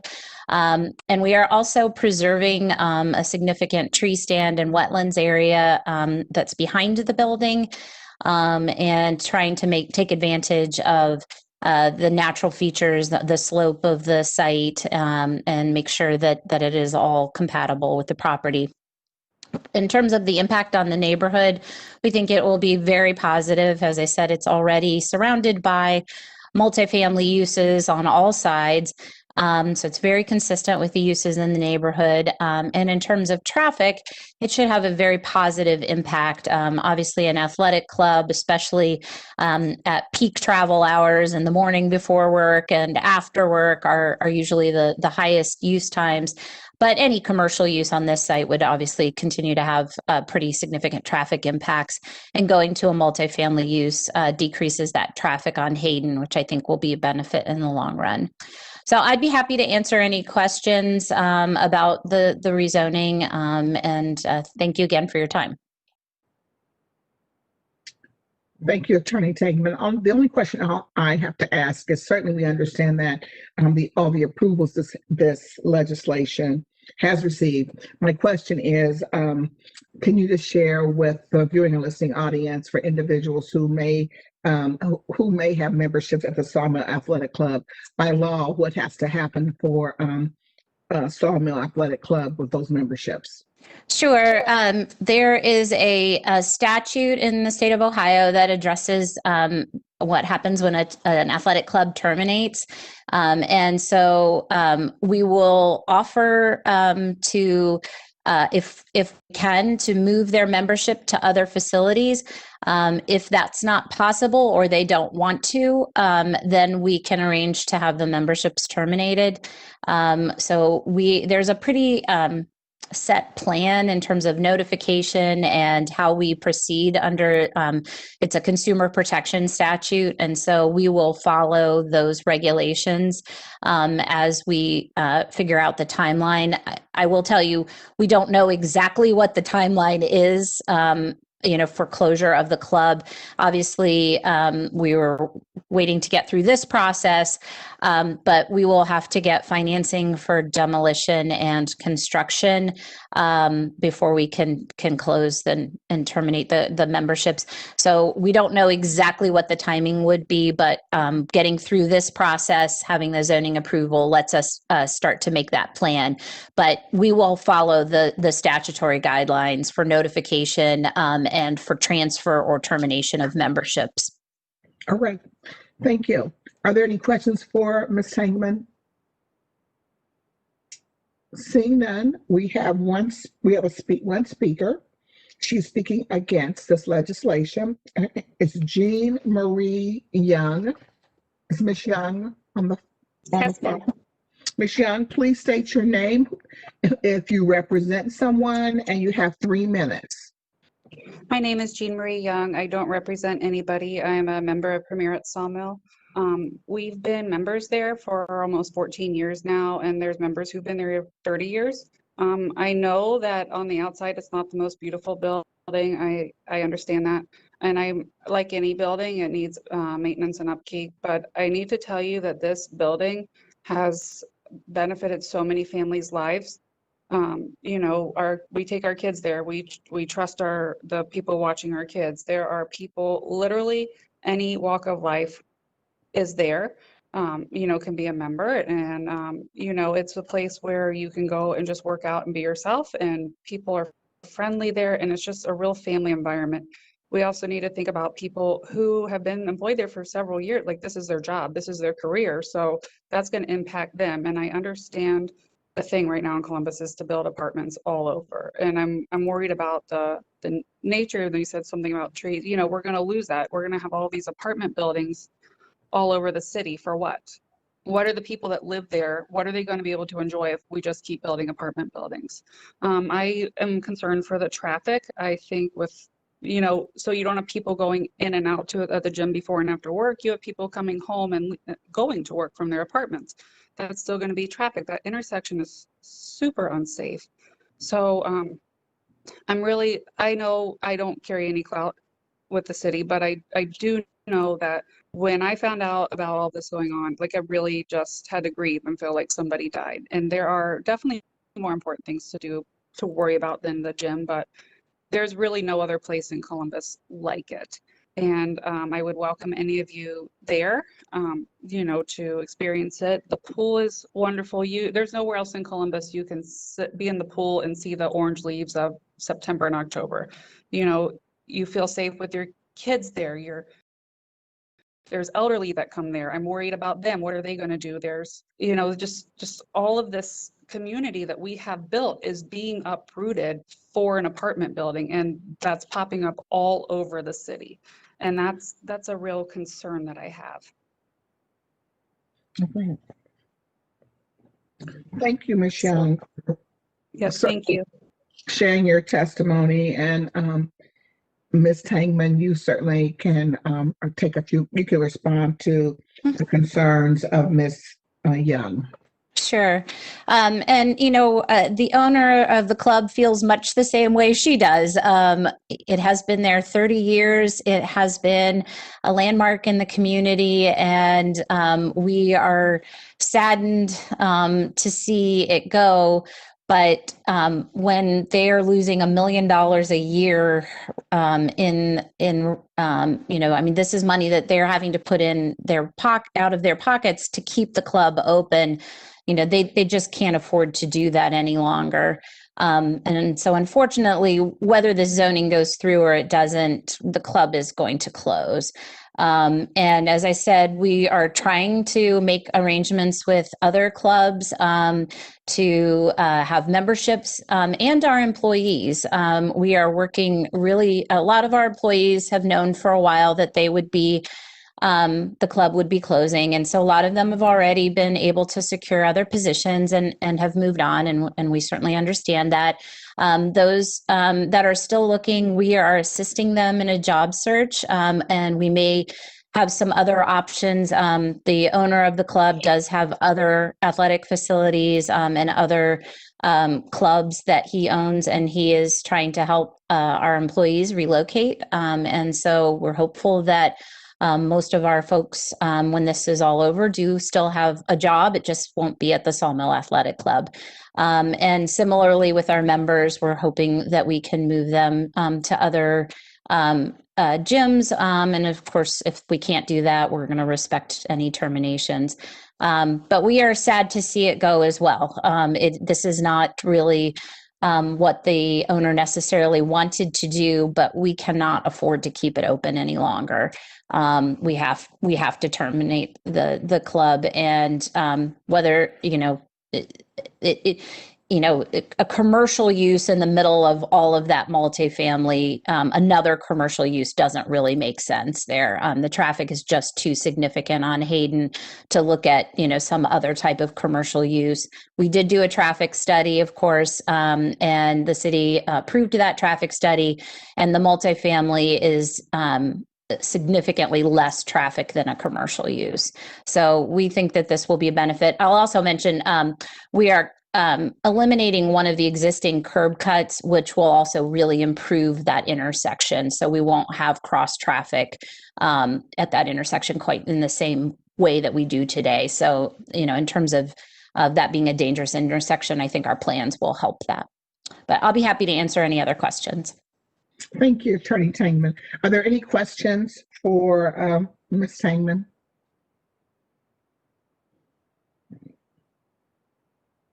Thank you.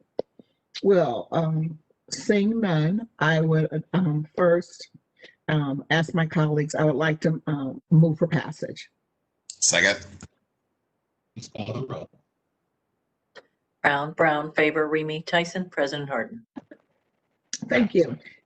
Thank you. Anyone here this evening who wishes to speak for either for or against this council variance, including staff, please stand, raise your right hand, and be sworn in. I wish to tell the truth and nothing but the truth. Please answer, I will. I will.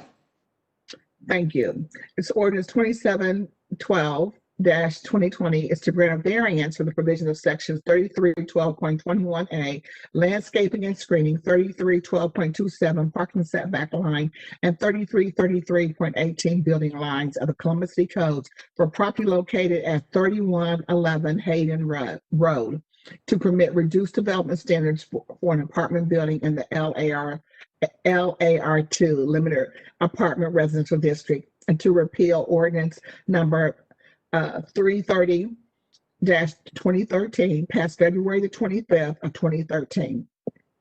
Again, the applicant is Metro Development Care LLC, care of Jill Tangman, and the proposed use is a multi-unit residential development. The City Department's recommendation is approval, and the Northwest Civic Association's recommendation is 4-3. So this is component legislation based upon what we just heard. And we have one speaker again, Ms. Jean Marie Young. Ms. Young, do you want to make additional statements on this legislation? Oh, oops, are you there still? I'm sorry. No, Yes. I'm sorry. It's the same feelings that I had for the first one. I don't need to repeat it, but thank you for listening. I appreciate it. You're welcome. And I know that one comment, I knew I was gonna call on you again. I just want to make sure that you realize that we do listen to residents. So I'm glad that you came down and shared your voice, and certainly as you shared it, you really do care a lot about the Sawmill Athletic Club and what it's meant to not only you, but to many other residents of our community and their families. And so thank you for coming down and sharing it. And I appreciate the comments from Attorney Tangman about as one sharing, of course, it was a management decision by the owner, and that they're doing everything possible to ensure that, trying to make sure that residents are able to, who utilize this facility, that they certainly are going to work with them. She stated how, as well as the employees that are working there. So thank you for coming down and sharing your voice with us. Yeah, you're welcome. Thank you. Yes, is that Councilman Favor? Yes, ma'am. Yes, please share your comments. If I could ask a question of our resident who just provided testimony on both of the pieces of legislation, I'm wondering, having heard Attorney Tangman's response to her original testimony about the building of the apartments here, does it change her position now with the understanding that regardless if this specific zoning actually passes, the club is going to close? So I guess just trying to gauge if her issue is really simply with the closure of a longstanding institution, or is it truly an objection to the building of more housing in Columbus? It was for the closure of it. My understanding of it is that they were going to tear down our gym and build apartments. That's what we've been told. We really, as members, haven't been informed of everything that's going on in the club. So, I had to give it a good fight. So, to stand up for me and my friends and everybody there. So yeah, I mean, it's still disheartening. It's still news that I don't want to hear. Does it make it a little bit better to know it's going to close either way? Yes. Then in that point, do I care if there's apartments there if they're closing? Either way, not really, but in a perfect world, we want our, like we have our places we like, and that's my place, and that's a lot of my, people there's place. So that's kind of where it is. And I was really, truly worried about the staff. All my kids have been going there since they were babies. I trust them with my kids, and everybody's just so wonderful there. I really haven't had any issues. So, and that's my place. I'm a nurse, and I work hard, and that's my place to just go relax and rejuvenate and be a mom for my kids and all of that stuff. So, and that's a lot of people's places. So that was more the issue was, please just don't close it to build apartments. If you're closing it either way, then that makes it better. And if I had $15 million, I would sure fork it over, but I don't. And none of us do. So, there's that. But I do appreciate you guys hearing and listening. I really feel like I was listened to, even though it didn't go my way. I felt like I was listened to. So thank you. No, thank you, Ms. Young. And I think that just helps me, obviously as the chair of housing, and with the very harsh reality of the housing crisis that we're facing in Columbus, my interest is always perked up when this type of conversation comes to the forefront at council. So I just wanted to hear from your perspective where your concern truly rests at. So I thank you for your candor this evening, and I thank you just for advocating for on behalf of your friends and your family for a longstanding institution. Thank you for your time tonight as well. Thank you, Councilmember Favor. And Attorney Tangman, please make sure that you're sharing this. I'm sure that you're the owner of the the Sawmill Country Club has probably heard this from some of the members. But again, you can please share, the commentary from Ms. Young.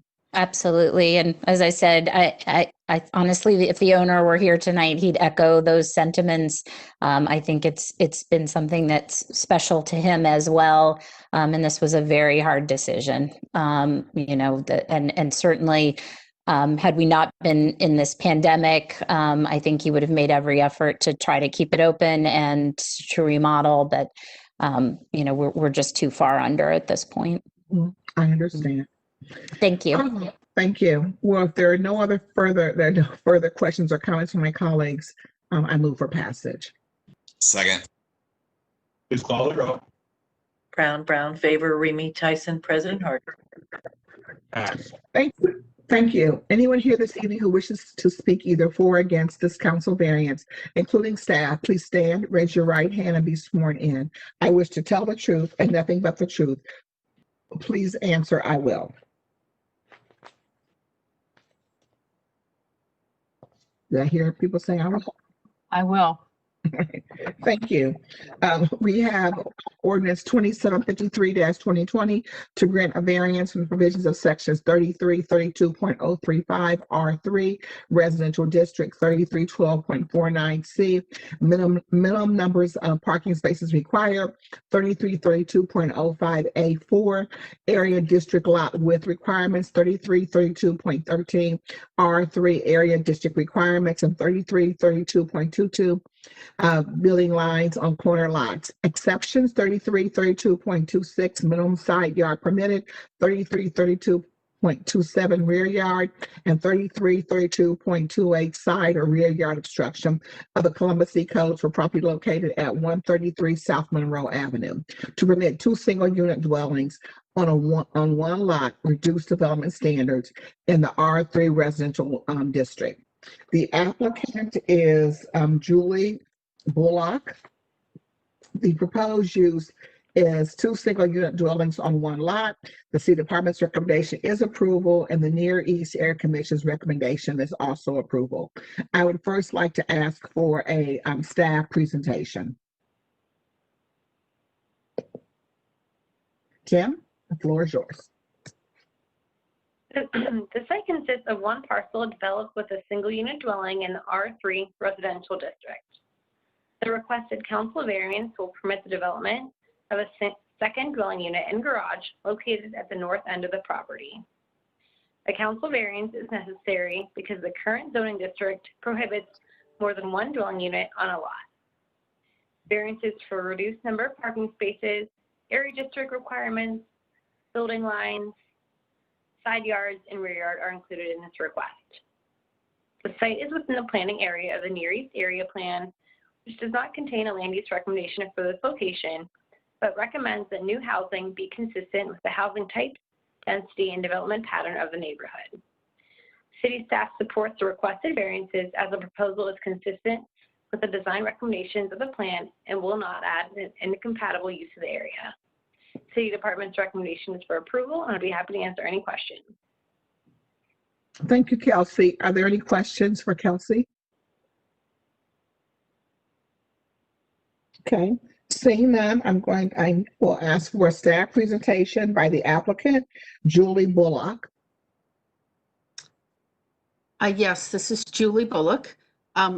This is rather a unique property in that there used to be a single family home on where we're proposing our new single family residence. We were presented on Sanborn maps to both Near East Area Commission and city staff showing that originally there was a house on the corner in almost the same location that we're proposing for our new single family residence. So we're basically proposing, and initially that was the first house built.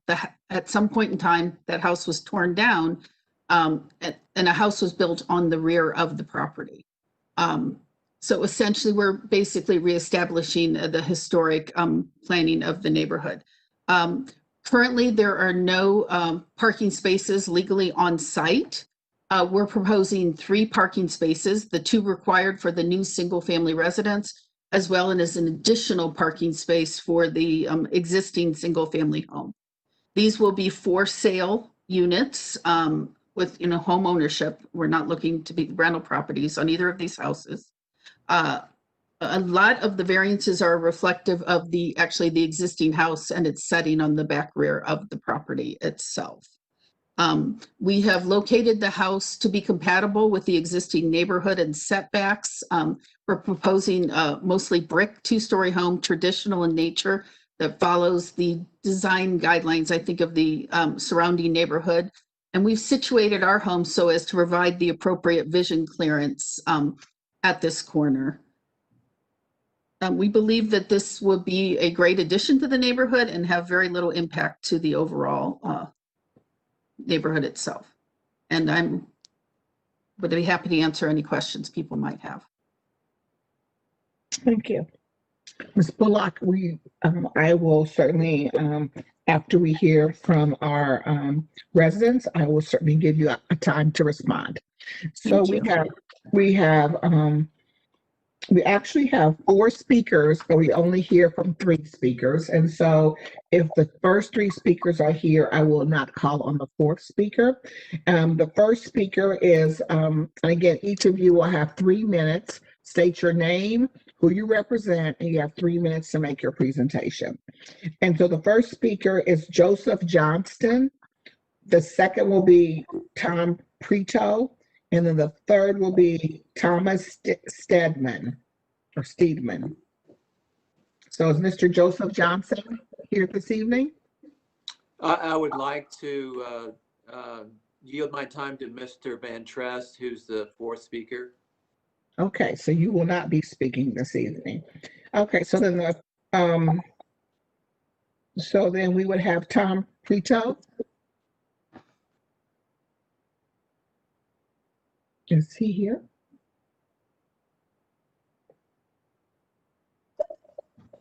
Mr. Preto? Tom, you have been unmuted.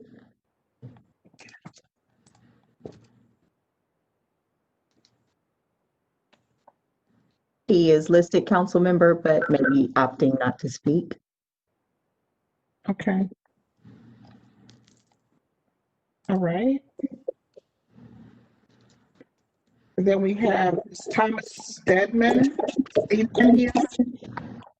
I am available. Is this Mr. Steedman? Yes, it is. Okay. Again, please state your name. You have 3 minutes. My name is Tom Steedman. And my wife and I own and live at 787 Franklin Avenue. We share a property line with the 133 South Monroe. The existing dwelling sits on the property line with 0 setback. It is an imposing, tall, flat wall which blocks the morning sun, general light, and elimination of any views to the east. While it is unusual to have a house 0 lot line in your backyard, it is compensated by the remaining open space, which does allow morning light, general daylight, and views into open space. We have 10 windows that take advantage of that exposure. That exposure is at risk with this variance petition. In 1985, we bought 787, and arson destroyed total laws. I took what was left down to the ashes on the basement floor and built a new home into the old brick shell. That building had 7 apartments in it. Across the street, bedrooms had apartment numbers. The tenants shared a common bath and kitchen. This was not a rare condition. The neighborhood was densely populated. It was filled with prostitution, open drug dealing, trash everywhere, and regular nightly gunfire. It was not a safe feeling place.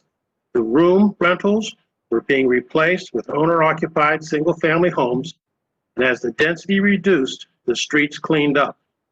We are a diverse community focused on acceptance, safety, and quality of life. The green space of 133 South Monroe is a pleasant benefit to the whole neighborhood. Open space is a valuable commodity. This one does not call out to be completed with another dwelling. There is no hardship to remedy at 133 South Monroe. For my 35 years, it has always been filled with good neighbors. There are many vacant lots and dwellings, as well as some in need of repair or updating. These allow for profits, as well as increasing the available housing stock. I'm opposed to this variance as it will greatly impact my quality of life by reducing my sunlight, my daylight, and my views into open space. I believe this will reduce my property value, as well as the general surrounding neighborhood. It sets a horrible precedent for future development, a return to excessive density. Zoning R3 is written to protect the neighborhood and the individual from this density and the front-to-back building incursion. R3 should stand as written, 1 dwelling per residential lot. Thank you. That concludes my comments. Again, thank you, Mr. Stedman. And I'll let the attorney address it after we hear from all the speakers. Then, are there any questions for Mr. Stedman from my colleagues? Stephen. The next speaker is Christopher Van Tress. Thank you. Can you hear me? I can, thank you. Is there any way, I think Tom Prieta, who was supposed to speak first, I think he was muted. Is there any way to unmute him and get him back on before I speak? I'm sorry. What? So, wait a second. So, I called on Tom. I'm sorry. Wait 1 second, Christopher. We called on Tom. Tom didn't speak. Yeah. So. Yeah, he just mentioned that he was having technical difficulties, maybe muted on your end when he was the first speaker. That's all I'm asking is if he can get on, if he can speak. If not, I'm fine to speak. No, well, he can speak. And so, I mean, we can try to go, we can return to him and then you could also speak. So. Okay, I'm fine going now, and then we can maybe circle around to him if there's time, because he is. Yeah, we still have time. We have 3 speakers that are allowed to speak on this this ordinance. So if you want to go ahead and start your 3 minutes, and certainly again state your name and who you represent. Sure, Christopher Van Tress. I'm located at 794 Franklin Avenue. I am directly north across Franklin Avenue from the proposed development. And I represent myself as well as my wife, Stacy Dacos. Okay, you can continue to share. Thank you. Sure. So I guess my first comment is that despite verbiage that's been used in the past, this is not a vacant lot, right? This just happens to be a smaller sized home relative to those at the same intersection, which you may have seen in the preceding photos, where this house is also set back off the alley versus off of the main street, which is Franklin Avenue, which is somewhat unique. The lot size, however, is on par with the surrounding homes in terms of size. It's just utilized differently and lacks a carriage house or garage. So with the developer's logic, does this mean that any of us can tear down our existing garage, right, or carriage house and build a second single-family home in our backyards? I'm not sure that's the precedent that one should set. There are plenty of distressed properties, vacant lots in Old Town East that can use development. And most of us that are against this particular proposal are in fact pro-development in kind with what the city and associated committees have in mind. This, however, is not one of those opportunities. With regards to variances and their associated impacts, key ones that come to mind are lack of functional green space, lack of parking, shared drive, removing the existing outdoor porch on the existing single-family house and replacing that with a parking pad. Frankly, I'm not sure how any of this makes a $400,000 house that just changed hands, as the developer knows, a $400,000 house more desirable. I would actually suggest the opposite. The sheer number of variances requested and the need to designate both of these existing properties as condos, I think speaks to the crowding that will result both within the property and with the existing and adjacent lot and home. On a personal level, this is a beautiful home with a yard. How it's configured and currently utilized today is not a negative. Many of us view it as an asset to the immediate area for socializing, letting our dogs out to play, etc. Assuming that the council is willing to approve the approved variance requests, I'd also be remiss not to call to attention the less than stellar track record of the developer. I say this because in addition to everything previously mentioned, we have serious concerns regarding the design and quality of materials used, as well as upkeep of the property and timeliness for completion. I'll refer to the written opposition letters to offer greater details into that point. And one statement that was previously made by the developer is that they are simply putting things back as they once were. And yes, a property did once exist, or a structure did exist on this property. We lack the appropriate context with regards to size and scale and the exact reasoning as to why that second structure was there. The current proposal does not, in our opinion, or my opinion, justify granting variances. And finally, all of us have spent much time, energy, and capital restoring and maintaining and honoring these beautiful and historic homes. We take pride in both our homes and in the neighborhood, and simply ask that you take the facts and our concerns to heart as you render your decision. That's all. All right. Thank you, Mr. Van Tress. Are there any questions from my colleagues? The final speaker then is Mr. Tom Preto.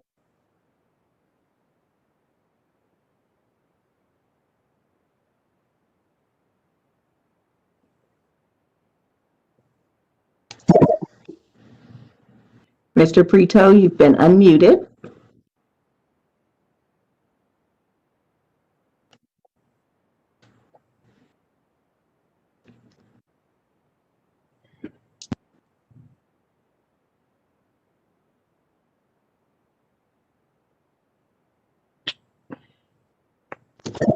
I'm sorry, council member, he is listed and has been unmuted, but we aren't getting any audio. All right. Well, thank you. I know we've asked twice now. So what I will do, I now will like to ask the Air Commission to Representative speak, and we have Chair of Northeast Air Commission, Kathleen Bailey. Could you please share some comments on this ordinance, please? I did hear the comment that the lot had become some very, very valuable green space over the years. And what I can say that is not a singular situation. And we do have a significant amount of vacant lots in the area that can be developed. And in fact, we're seeing an increase in those lands being developed. But we have been hearing the same situation that they expressed here, that this is valuable green space for the entire neighborhood. It's kind of the same comment we get when we see new development that is going to remove some green space. I want to remind the city council members as well as the neighbors that just about all of the vacant lots that you see at one time did have a dwelling. We lost a significant amount of land, housing land, when the interstate was put in. I was not around then. I'm sure not too many people were. We lost about 60, I'd say 60, I'm not 65, 35, 40% of our housing stock. It didn't make a significant difference at that time because we didn't have a lot of people. We didn't have really a significant number of people wanting to live here. We had a good number of people wanting to come over. We're rehabbing the houses. They're absolutely gorgeous, and we love that. But now we're seeing a renaissance. And I have heard Councilwoman Shayla Favor speak of it and others about the housing shortage. So the commission is faced with, what do we do about this? And one of the main things that we've taken, the stances we've taken is it has to be good quality. But this development here is not singular by any means. We are seeing more and more of these types of development. The fact that there was a house there, we've heard, I mean, and I'm a little taken aback that people are afraid that if there's a house is built there, that the individual will not take care of it. I heard about what the neighborhood used to be. I remember distinctly 18th and Oak was completely dark. You didn't dare walk there after night. And if you were in a car, you made certain that you kept your windows up. And it's now a thriving residential / commercial area. So this is the trend that we're seeing. And we're seeing developers trying to make the most of the land that is available. We felt that Ms. Bullock did a good job on the design. It is quality, and I understand about he was going to lose his eastern viewpoint, but that's happened to me too. That's happened to several people. That it's nice to have all that vacant land, but we have to know with gain comes loss also. So if we're going to gain and have more people coming into our neighborhood, younger people who are looking to downsize, we're going to have to start providing those kinds of houses. And we are going to continue to lose that vacant area, but I see that as a plus and not something negative. So we thought it was a good design. It was well placed. I'm sorry about its eastern view, but I don't know. We're at the point now, do we stop good development because of those kinds of things. And it's going to continue, and this is not the first time we've heard that. And it's going to continue as we get more development coming into the neighborhood. So I can only tell you, these are just growing pains. I don't foresee that quality home causing any density. It's a single family home. I think what happened initially when they used the word condos, I think what happened, somebody got the idea in the community it was going to be a bunch of houses built on that corner. This is a single family home. And even if it's a family, I mean, how many people are going to be living there? These are not apartments. It's not a rooming house. It's a single family home. And we're looking forward to good neighbors moving there. And I'm sure once the house is built and they move there, it will not have a negative effect. But the density piece, it's a single family home. And besides that, density is going to be the name of the game. And I think that's what we have to understand, because again, we've lost a lot of territory with I-71 and I-70, the I-70. And so we're just so these developers are making the best they can to accommodate the people that we are happy to see coming into our neighborhood. So we like the design. We did not think this is going to be a density issue. It's not going to be a traffic issue. This is a single home. Most of the traffic issues that people in that area are complaining about are coming from the 18th and Oak commercial strip, which is doing very well. It's well designed. It's absolutely beautiful. But you can't have it all. If you're going to have something popular and attractive, you're going to attract people, then these issues come up, and we just have to learn. We're going to have to come up with some creative ways to deal with it. But we think this is a good project. And that's all I have to say.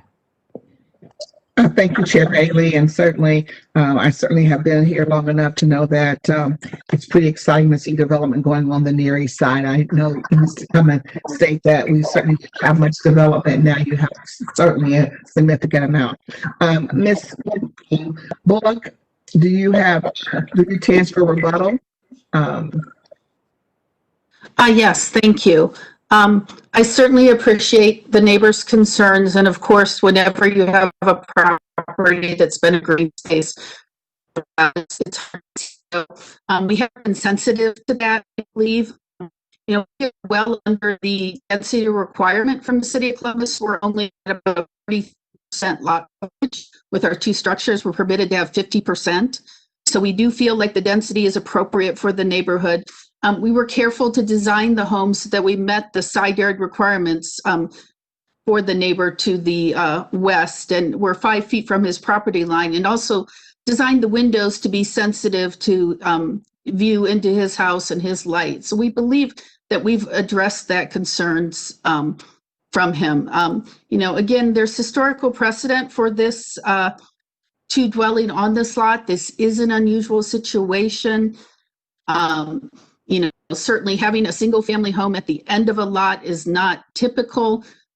However, the density that you see on our property is typical for the neighborhood, and the fact that there was a single family home there previously. The developer has worked very hard to talk to the neighbors and explain the project. And I think initially there was a lot of confusion for the term condo, and many people who were originally against the proposal had thought it was a 4 or 5 dwelling unit rather than a single family. So we feel it's going to be a positive asset to the neighborhood. We hope that you will support us. Chair, is there a presentation? Was there pictures again of the schematics of the design of the building? Yes. Oh. Good.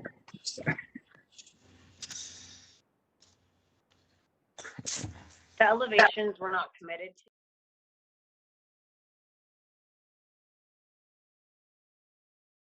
to. Miss Bullock, is that a garage in the back then? Excuse me, it is. I'm happy to share the elevations if I'm permitted to do that, but it is a 2-story. From the street, it will simply look like a 2-story facade because the garage doors are on the side. I would like to see the elevations if you can So, Yeah, if you'll give me just a minute to, and allow me to share my screen, that would, let's see, here we go. I don't know who has to allow me to share. You have been made the presenter, Juliet. Okay. Let me see now if I can figure out how to do that. Oh, there we go.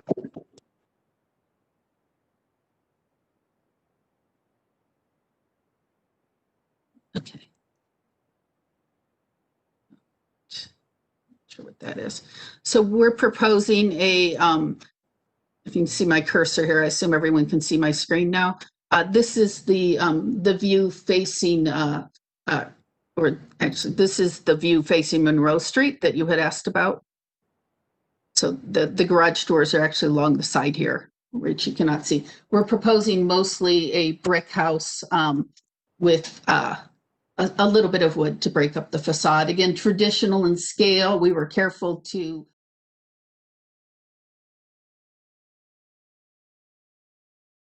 in the neighborhood. It has a front porch, which is very typical of, you know, Franklin Avenue. So we did feel that a traditional home on this street was the most appropriate solution.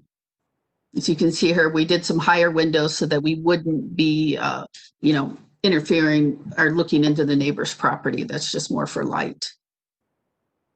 NEAC had also asked for a color study, so that's what we did here. It's just kind of showing the proposed brick and the shingles that we'll be using.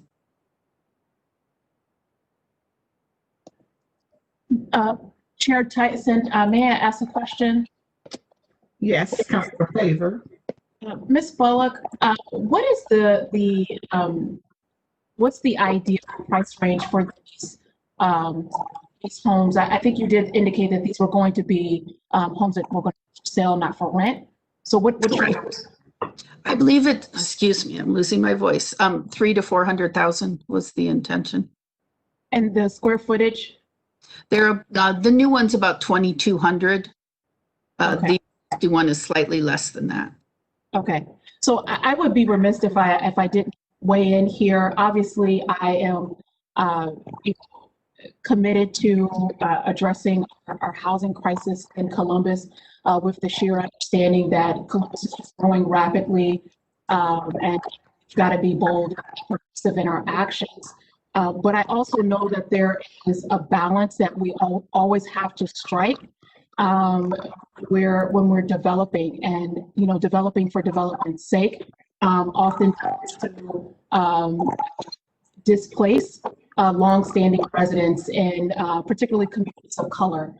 So I just want to, I think that it has to be said that it's something that's in the forefront of my mind. I'm a near East Side resident, so of course I'm excited for development, but I also want to be cognizant of the fact that it is increasingly becoming hard for residents who have been in the community to remain in the community, or for people who are not able to meet that $300,000 range to buy into to the Near East Side. So thank you, Councilmember Tyson, for the opportunity just to make those remarks. Madam Chair, do you mind if I follow our colleague? No, please, President Harden. Thank you, Madam Chair. So no, I couldn't agree more, and I appreciate our colleague Chair Favor bringing up the affordability conversation.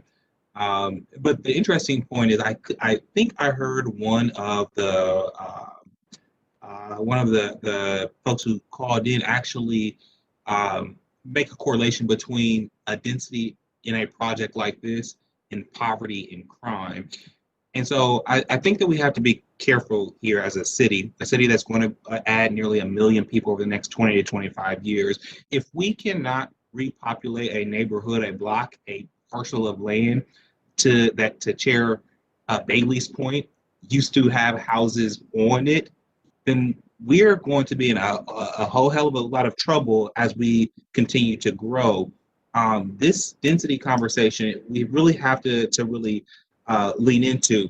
Now, the work that Councilmember Favor is doing around affordability We need a plan that is comprehensive and citywide. But you know, we've now discussed this project for half an hour, and we're talking about truthfully a low density project in a neighborhood that used to be much more dense. I just wanted to put I appreciate the process. I appreciate our advocates, and I'm not just saying this out of philosophy. I too live in the Near East Side, and behind my single family home, they are building a multi family apartment complex. And you know what? That's okay and that's good, because we need the density in the Near East Side, because it does breed vitality and it does help solve our larger issue. So I just want to make that point, and I appreciate your leadership, Madam Chair. Thank you, President Harden, and certainly have appreciated all the comments from my colleagues. And again, I think that with Chairwoman Favor, that certainly there is a significant need for, when I mentioned the zoning code, it is going to be critically important for the zoning code, because we need to have, and we need to have this, this deputy director of housing, because if we are looking at, right now, we know every plot of land that there is someone ready to develop it. And we look at it certainly around the central part of our community, everything's going out from there. And so if we're going to remain to try to make sure that we're going to have affordable housing, we really do, and you're working on this, it is going to be critically important that we figure out, how do we have affordable housing where you have housing that's $300,000 and $400,000, because that's what's happening right now. And the community is, as we're hearing from today, there's a negative connotation about people living in affordable housing. And we kind of heard a little bit in this presentation. So all I will share is that I look forward to us having our plan, because we absolutely know that we're going to have affordable housing, and we are going to have, there's going to be projects that are going to be very close to other significant projects that have our homes. And so as we are developing in our communities, we have to have a mindset that is going to be fine. And I know Ms. Bullock is certainly developing a lot on the Near East Side. I know where you're developing, and I'm just saying that we will, and maybe during this, we have a long little break here once we get back into January, to keep having these conversations, because it is a significant concern. But for today, I appreciated all the dialogue, but and I appreciate the gentlemen coming down and certainly sharing their concerns about this legislation. But if there are no other questions or comments from my colleagues, I move for passage. Second. Please call the roll. Brown, Favor, Remy, Tyson, President Harden. Passed.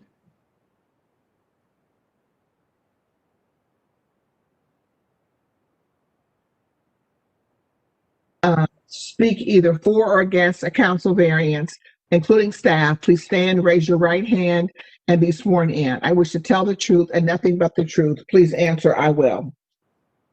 I will.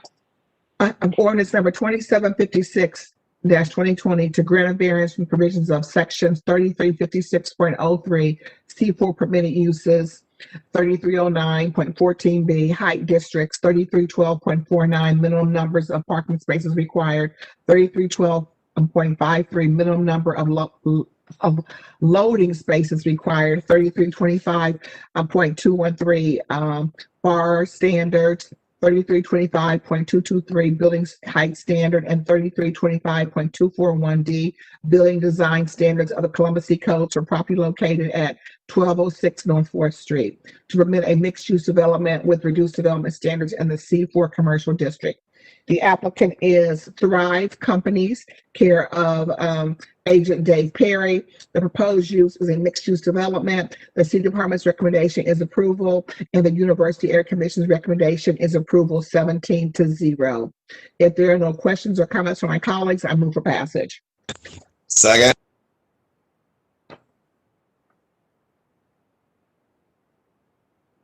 Please call the roll. Brown, Favor, Remy Tyson, President Harden. Thank you. The next ordinance is 2794-2020 to rezone 824 Oak Street, being 0.27 acres located on the north side of Oak Street, 100 feet east of South Monroe Avenue, from the R3 residential and ARLD apartment residential districts to the ARLD apartment residential district. The applicant is Lawrence Shen, and the attorney is Don Plank. The proposed use is 3 two-unit dwellings. The city department's recommendation is approval, and the Northeast Area Commission's recommendation is approval 10-2. If there are no questions or comments, I move for passage. Second. Please call the roll. Brown, Favor, Remy Tyson, President Harden. Pass. 2. Thank you. Anyone here this evening who wishes to speak either for or against this council variance, including staff, please stand, raise your right hand, and be sworn in. I wish to tell the truth and nothing but the truth. Please answer, I will.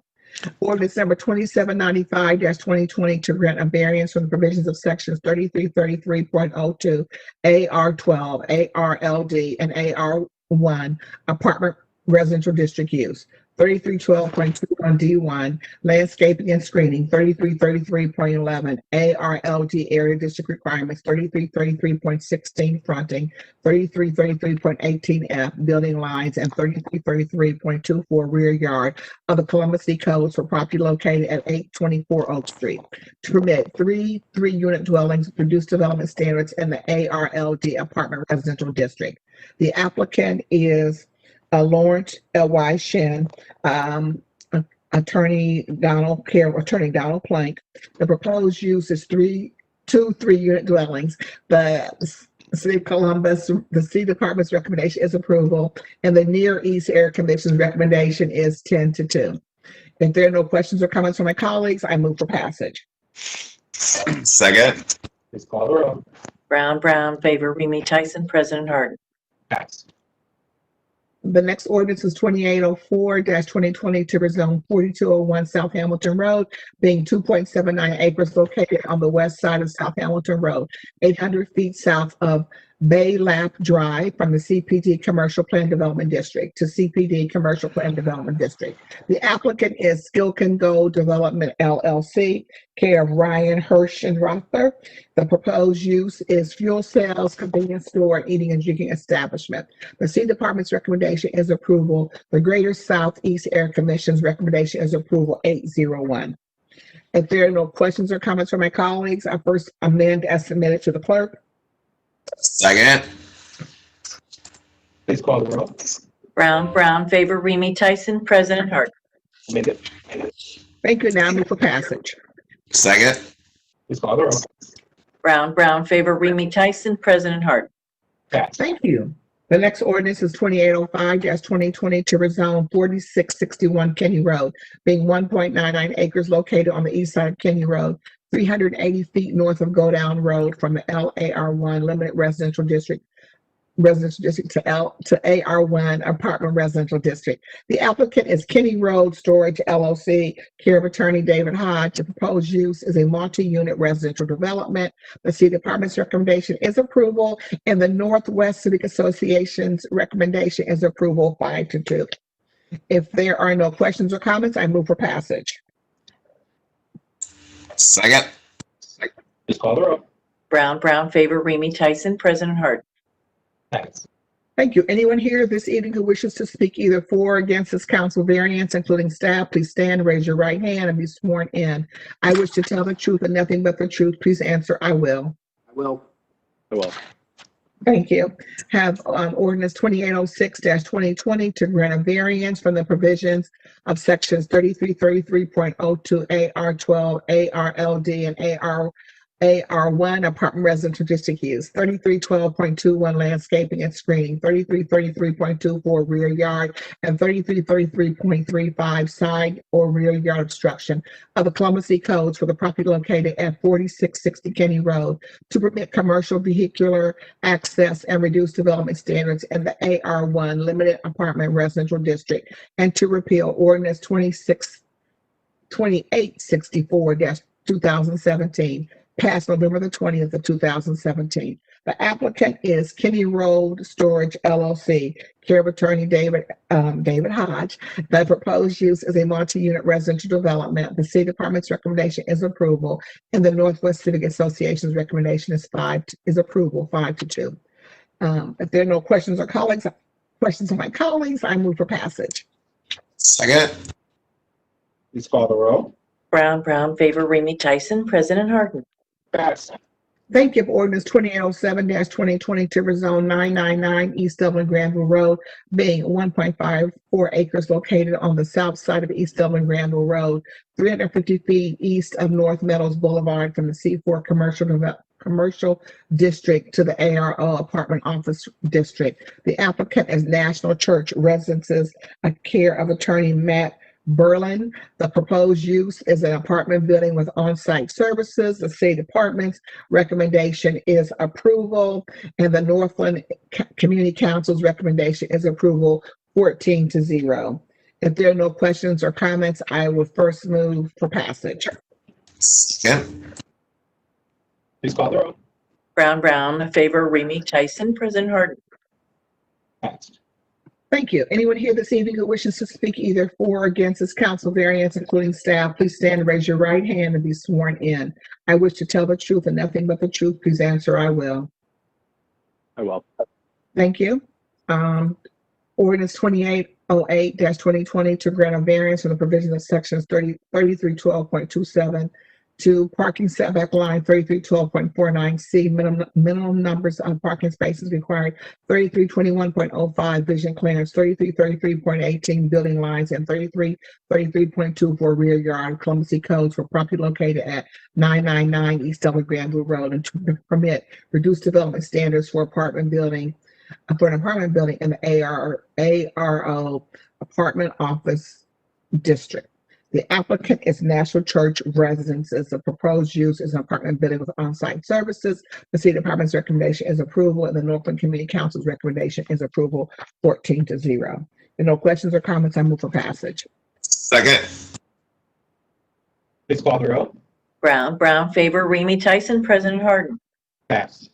Thank you. Anyone here this evening who wishes to speak either for or against this council variance, including staff, please stand and raise your right hand and be sworn in. I wish to tell the truth and nothing but the truth. Please answer, I will.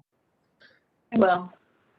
Thank you. I have ordinance 2836-2020 to grant a variance in provisions of sections 3332.037 R2F residential district, 3312.49 minimum numbers of parking spaces required, 3332.05 area district lot width requirements, 3332.14 R2F area district requirements, and 3332.19 fronting, 3332.25 minimum side yards required, 3332.26 minimum side yard permitted, and 3332.27 rear yard for property located at 282 East Deschler Avenue to permit 2 single-unit dwellings on 1 lot with reduced development standards in the R2F residential district.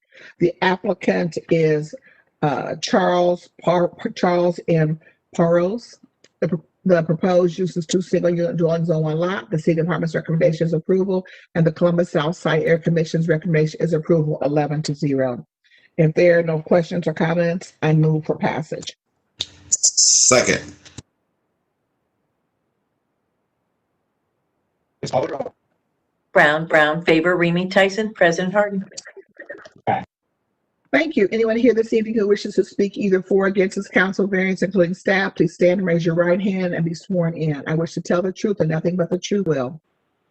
I will.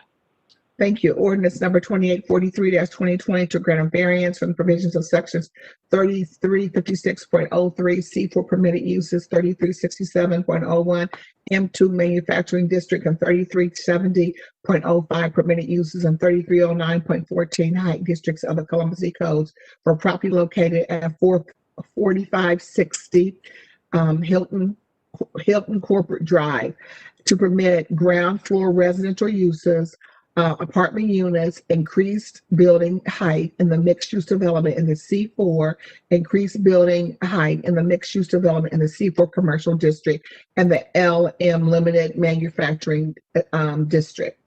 The applicant is Republic Fort Rapids LLC, and it is care of David Robinson, that proposed use is a ground floor residential use as part of a mixed-use development. The City Department's recommendation is approval, and the Greater Southeast Commission's recommendation is approval. This was the old Fort. This is the Fort Rapids location on, off of Hamilton Road. If there are no questions or comments, I move for passage. Second. Ms. Call the roll. Brown, Favor, Remy, Tyson, President Harden. Pass. The next ordinance is 2845-2020. It is to rezone 2685 East Livingston, being 4.94 acres located at the southeast and southwest corners of East Livingston Avenue and Brookwood Road from the R3 residential district to the ARO apartment office district. The applicant is National Church Residences Attorney Matthew Berlin. The proposed use is a multi-unit residential district. And a residential development, and the City Department's recommendation is approval. The Mid-East Area Commission's recommendation is approval. It was unanimous. If there are no questions or comments, I move for passage. Second.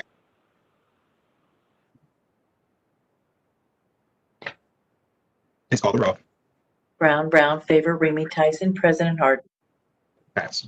Okay, the component variance is next, and it is anyone here this evening who wishes to speak either for or against this council variance, including staff. Please stand, raise your right hand, and be sworn in. I wish to tell the truth and nothing but the truth. Please answer, I will.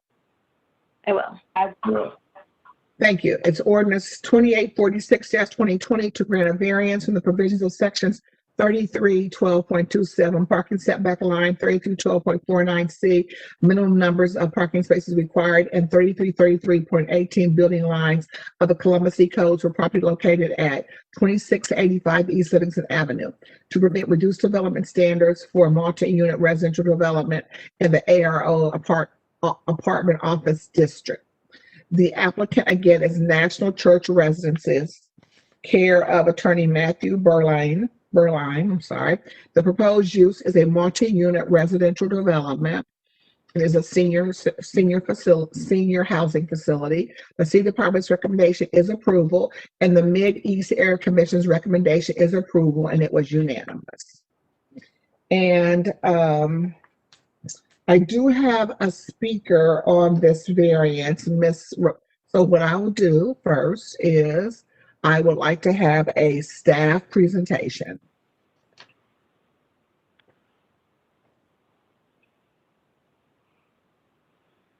The applicant has received a recommendation of approval from staff and the Development Commission for the concurrent rezoning to the ARO apartment office district that was just considered. The applicant proposes a senior living facility containing a maximum of 110 units within 2 apartment buildings on adjacent sites, with a 6-unit apartment building in subarea A and a 104-unit apartment building in subarea B. Variances to reduce building lines, parking setback, and a parking space reduction from 9 spaces to 6 spaces in subarea A and 150 spaces to 110 spaces in subarea B are also included in this request. The parking reduction variance is supportable because the nature of the development reflects the parking numbers that account for the residents that will not have private vehicles. Additionally, the proposed development incorporates high-quality design elements with adequate site landscaping to lessen the impact on the surrounding lower-density residential uses, provide open space, and protect natural features as there is a stream along the eastern portion of subarea B. City Department's recommendations for approval, and I'd be happy to answer any questions. Thank you. Are there any questions for Kelsey?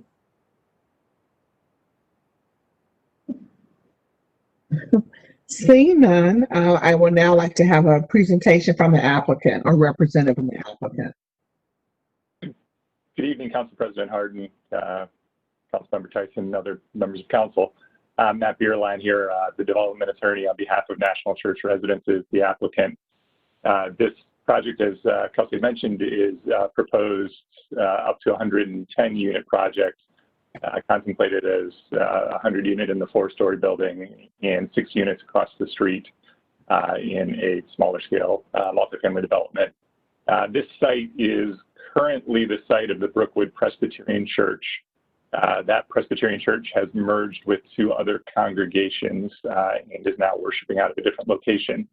And they had been looking for mission-minded users of that property as they transitioned out of it. Unfortunately, there's some development limitations that would really preclude putting the money necessary in to make that church work. And so they began their search for other users who could make beneficial use of that property for the community, and then a mission that the church shared a similar mindset. And we started conversations with them and have proceeded down the path producing this proposed development. It's for National Church Residences. It's what we would term our mid-market product.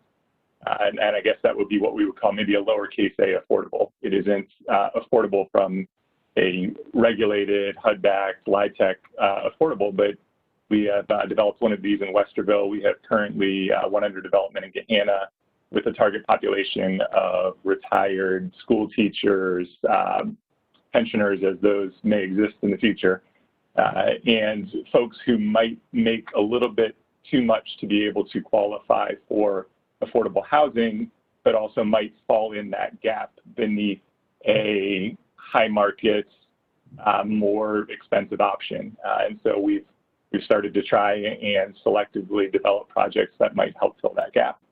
And this is one of them. And I'm of course biased, a wonderful looking project and a really beneficial use of that property in a way to help the church receive a good resolution on getting the disposition of that property. Be happy to answer any questions. Thank you, Attorney Bierlein. Are there any questions? Councilmember Tyson, I do have a question. Mr. Bierlein, I kind of understand what you were getting at with the targeted demographic, but I'm wondering if you could be a little bit more clear of like where are you reaching as far as, you know, area median income with this project? This wouldn't be subject to an AMI target.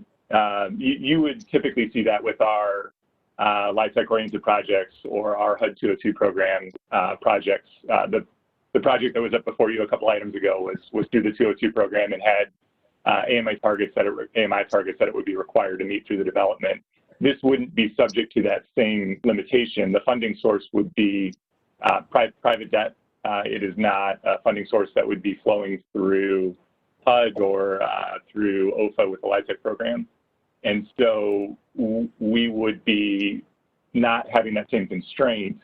And we've really looked at it not necessarily through an AMI, but through that audience that is kind of left out of housing options right now because you're in a situation where you can't afford to live in a $4,000 a month sort of full scale, full service, top of the line retirement community, but you're also not in a position where you make so little as to qualify for affordable housing under traditional affordable housing programs.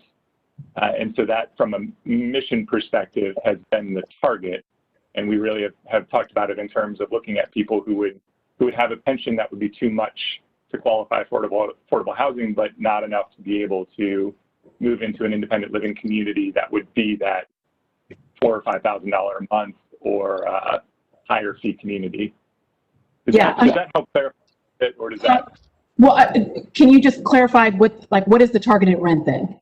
Because I think there's a lot of ambiguity there for residents, and so I'm sorry.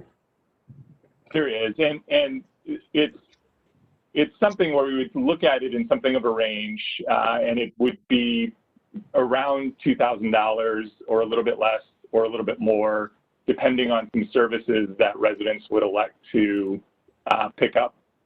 And so a lot of that programming is still being built out as we're working through modeling and working with coming up with financial structure that works for the transaction. But that's around what a target would be, and it can vary some by unit size. And again, if someone would elect to have laundry done or things like that, there would be sort of fees that could get wrapped into that number. And so it's a little, I know it sounds like a lot of ambiguity, but there is some ambiguity baked in just based on what a resident would want out of their experience with that community. So $2,000 for what exactly, size-wise?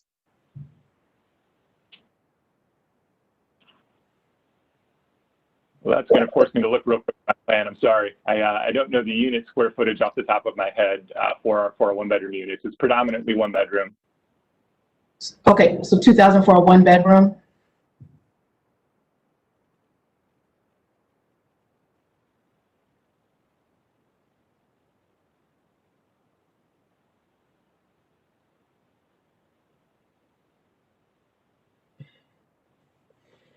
So the unit size would range in the 600s to 700s for square feet for a one bedroom unit. Okay. Bring up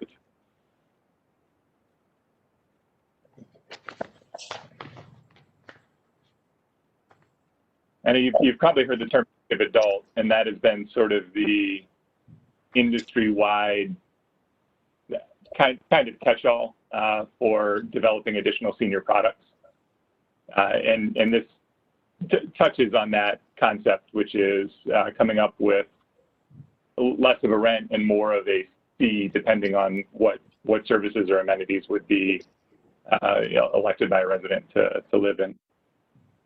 And a resident could select individually what they want to have as these services as your like each resident will select which services they want, or is this like a collective decision and then you all will make the decisions accordingly? It's a bit of a mix. I mean, there would be a package and not necessarily like an a la carte of X, Y, and Z, frankly for consistency and ease of administration. And we're still working on that program. One of the buildings that we developed is in Westerville, and that building had a full commercial, it had a kitchen space and it had meal service, hot space, and it had more of a common area that was driven around that experience. Other projects we're looking at different, whether that makes sense to offer that meal service or whether it makes sense to offer more of just a pure IL experience without that baked into it. Thank you. There's a bit of learning to go, to be perfectly frank. We've done a couple of these projects. We're aware that it's a space where people seem to be falling into a gap of not being able to quite get into a community that might best fit their needs from a service perspective, but also, just being able to try and reach that community and those types of residents and offer something. But it is a learn as we go, because this would be the third of those types of communities that we would have developed here in Central Ohio. Thank you, Mr. Burley.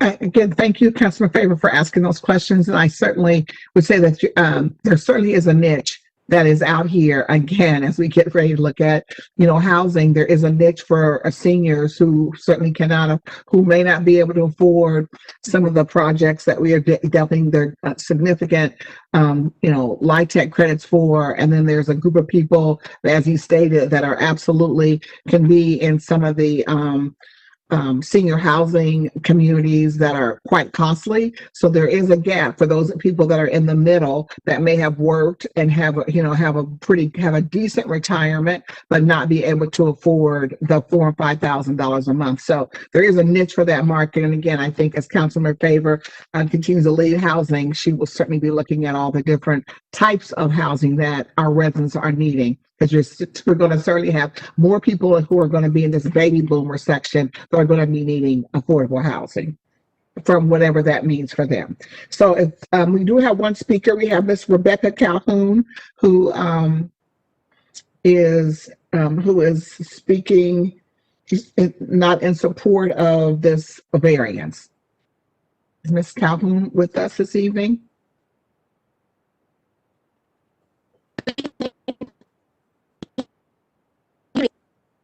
I'm sorry. Ms. Calhoun, we can barely hear you.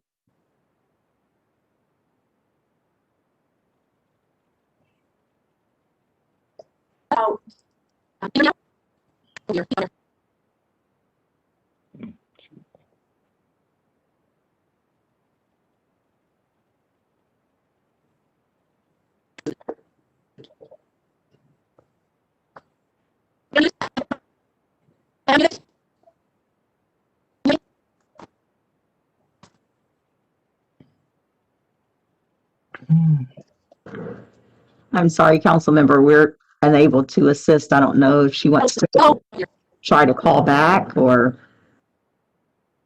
connect using another device. I'm not sure how you want to proceed. Is she using her telephone, or is she calling it from her phone, or is she trying to be on the using her She's using her computer. Okay.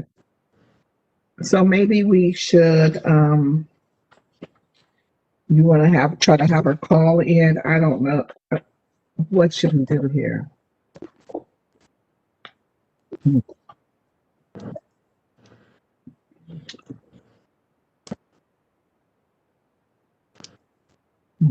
Calhoun, if you can hear me, you can use the call in feature instead of trying to connect through the audio on your computer. If you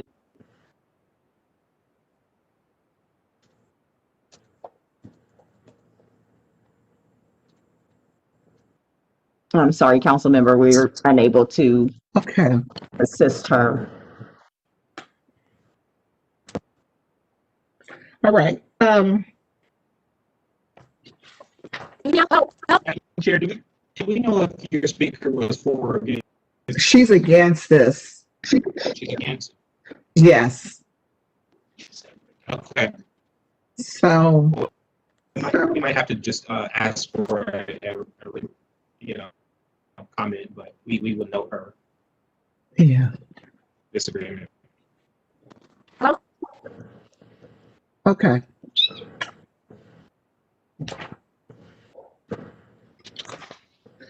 Ms. Calhoun.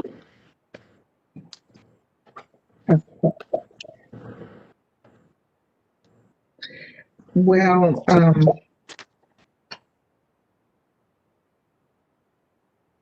okay, so she is not speaking in support of this resolution.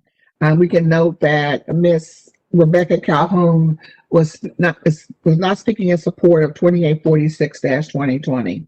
I want to just state that it is a multi-unit development for seniors. This will be, again, the Mid-East Area Commission's recommendation is approval. And in the previous zoning, again, we just all voted to support the zoning. And so I will ask my colleagues if there are no other questions or comments. Again, it's noted that she was against this. It passed unanimously from Mid-East Area Commission, and I would just move for passage. Second. Please call the roll. Brown, Favor, Remy, Tyson, President Harden. Yes. Thank you. The next ordinance is 2851-2020 to rezone 1410 Cleveland Avenue, being 1.28 acres located on the northeast corner of Cleveland Avenue and East 11th Avenue from the R4 residential and CPD commercial plan development districts to CPD commercial plan development district. The applicant is Prime AE Group, care of Sean Mason. The proposed use is a parking lot expansion for mixed commercial building. The city department's recommendation is approval. The South London Air Commission's recommendation is approval 501. If there are no questions or comments, I first move to amend as submitted. Second. Thank you. Brown, Favor, Remy Tyson, President Harden. I'm sorry. Yes. And now move for passage. Second. Brown, Favor, Remy Tyson, President Harden. Thank you. And the final ordinance and zoning this evening, before I read it, I want, again, anyone here this evening who wishes to speak either for or against this council variance, including staff, please stand, raise your right hand, and be sworn in. I wish to tell the truth and nothing but the truth. Please answer, I will. I will. I will. Thank you. It is variant ordinance number 2852-2020 to grant a variance in provision of sections 3332.035 R3 residential district, 3312.49 C minimum numbers of parking spaces required, 3332.05 A4 area district lot width requirements, 3332.15 R3 area district requirements, and 3332.19 fronting, 3332.25 maximum side yard required, 3332.26B minimum side yard permitted, and 3333.24 rear yard occupancy codes for property located at 735 and 739 through 741 Oak Street to permit two single unit dwellings on one lot and to conform an existing 2-unit dwelling on an adjacent lot with reduced development standards in the R3 residential district. The applicant is William E. Edwards et al., care of David Perry. The proposed use is 2 single-unit dwellings on one lot and a 2-unit dwelling on the adjacent lot. The City Department's recommendation is approval, and the Near East Area Commission's recommendation is approval, 11-0. If there are no questions or comments from my colleagues, I move for passage. Second.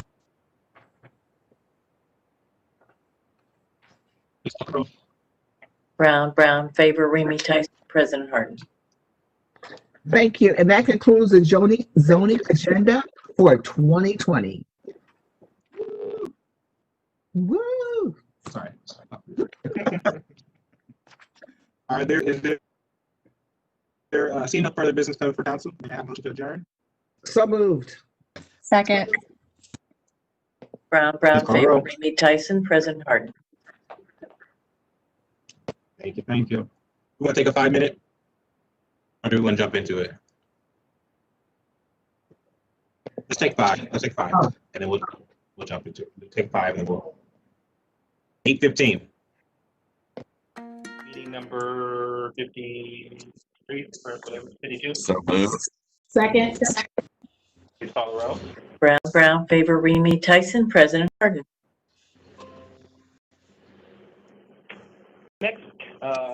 The next committee to come before council is the Environment Committee. That committee is chaired by Councilmember Remy. Councilmember, the floor is yours. Thank you, Council President Harden. Tonight I have ordinance number 2866-2020 to authorize the city auditor to transfer appropriation within the general fund to authorize the expenditure of $1.1 million or so much thereof as may be necessary from the general fund, to authorize the Director of Public Service to establish an encumbrance of $1.1 million to pay refuse tipping fees to the Solid Waste Authority of Central Ohio for the division of refuse collection pursuant to an existing lease agreement and to declare an emergency. This legislation authorizes the Director of Public Service to establish an additional encumbrance within the general fund to pay 2020 waste disposal tipping fees for the division of refuse collection and to expend funds to pay the tipping fees. This expense is necessary to safely and contractually dispose of the waste collected by the division in the course of pursuing its mission by providing residential refuse collection services to over 341,000 households weekly and picking up bulk items and illegally dumped items as needed. Due to increased waste collection associated with the COVID-19 pandemic, the city will need additional funds to pay the remaining services invoice for 2020. The Department of Public Service has determined that 1.1 million should be adequate for this purpose. Actual tonnage is ultimately dependent on variables such as weather, the actual number of households collected that cannot be specifically calculated at this time, and the unknown amount of bulk and illegally dumped items. If necessary, additional legislation will be submitted to increase funds at a later date, or any unused funds will be returned to the general fund. SWACO tipping fee rates are determined by SWACO's established rate setting process due to an existing contractual relationship where the City of Columbus participates in the rate setting process. The city is required to use SWACO waste disposal services. I will now turn the floor over to Director Gallagher for some additional comments. Director Gallagher, the floor is yours.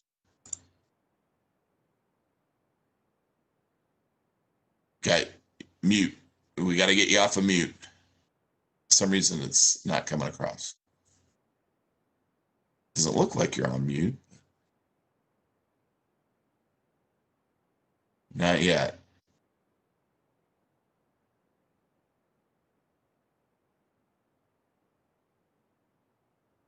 Angie, any help? You got an assist here? Yes, sir. And Director Gallagher, can you use the call-in feature by any chance? If right next to your mute button, if you hit that arrow, it'll provide you the opportunity to switch audio. You see that there? There's a drop-down arrow next to the right of your mute button.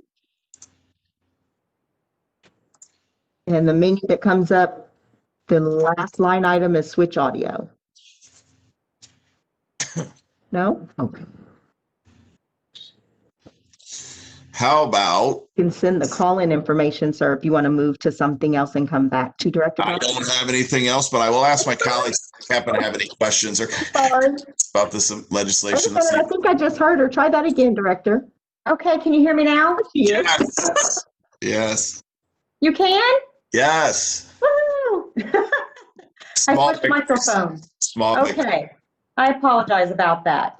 So back to what I was saying. I apologize. Council President Harden, Council Member Remy, other members of council, the additional 1.1 million is to cover the increase in our tipping fees due to the higher than usual residential waste disposal that we are seeing during the COVID-19 pandemic. To date, in 2020, the Division of Refuse Collection has already collected an extra month's worth of residential trash compared to the past 3 years' average collection.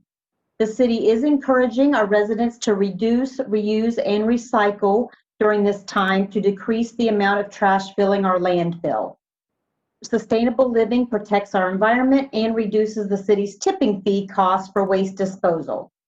Residents can recycle at home using the city-issued blue household recycling carts. If you'd like more information on how to recycle right and what items are acceptable for recycle, please visit our website at columbus.gov, or you can visit SWACO's site, swaco.org. And that's all I have. Thank you so much. And I apologize for the troubles.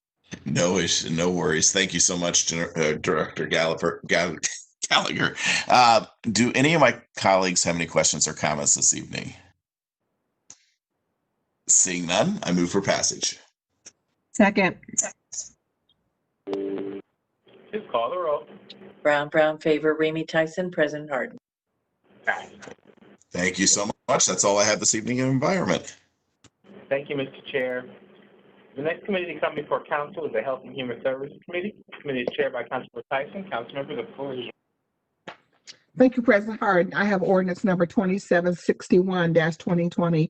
It is to authorize the Board of Health to enter into a $100,000 sole source contract with the Healthcare Collaborative of Greater Columbus for the period of December the 1st, 2020 to September 30th of 2021 to expand case management services provided through the Columbus City Attorney's Misdemeanor Diversion Program, and to authorize the expenditure of $100,000 in the U.S. Department of Justice's Office of Justice Programs grant funds from Columbus Public Health to the Healthcare Collaborative of Greater Columbus, and to declare an emergency. The City Attorney's Misdemeanor Diversion Program launched in 2019. This is a first of its kind effort. Individuals summoned to court for misdemeanor theft crimes have the opportunity for diversion. In lieu of criminal charges and additional justice response, these individuals work with a community health worker to develop tailored case plans linking them with physical health, behavioral health, basic needs, job preparedness, and other supports. The community health workers then guide individuals in achieving case plan goals. If goals outlined in the case plans are met, criminal charges are dropped.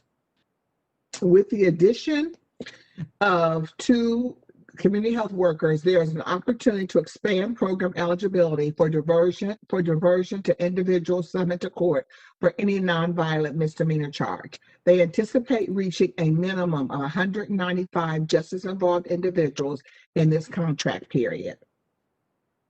Are there any questions or comments from my colleagues? This is an exciting program.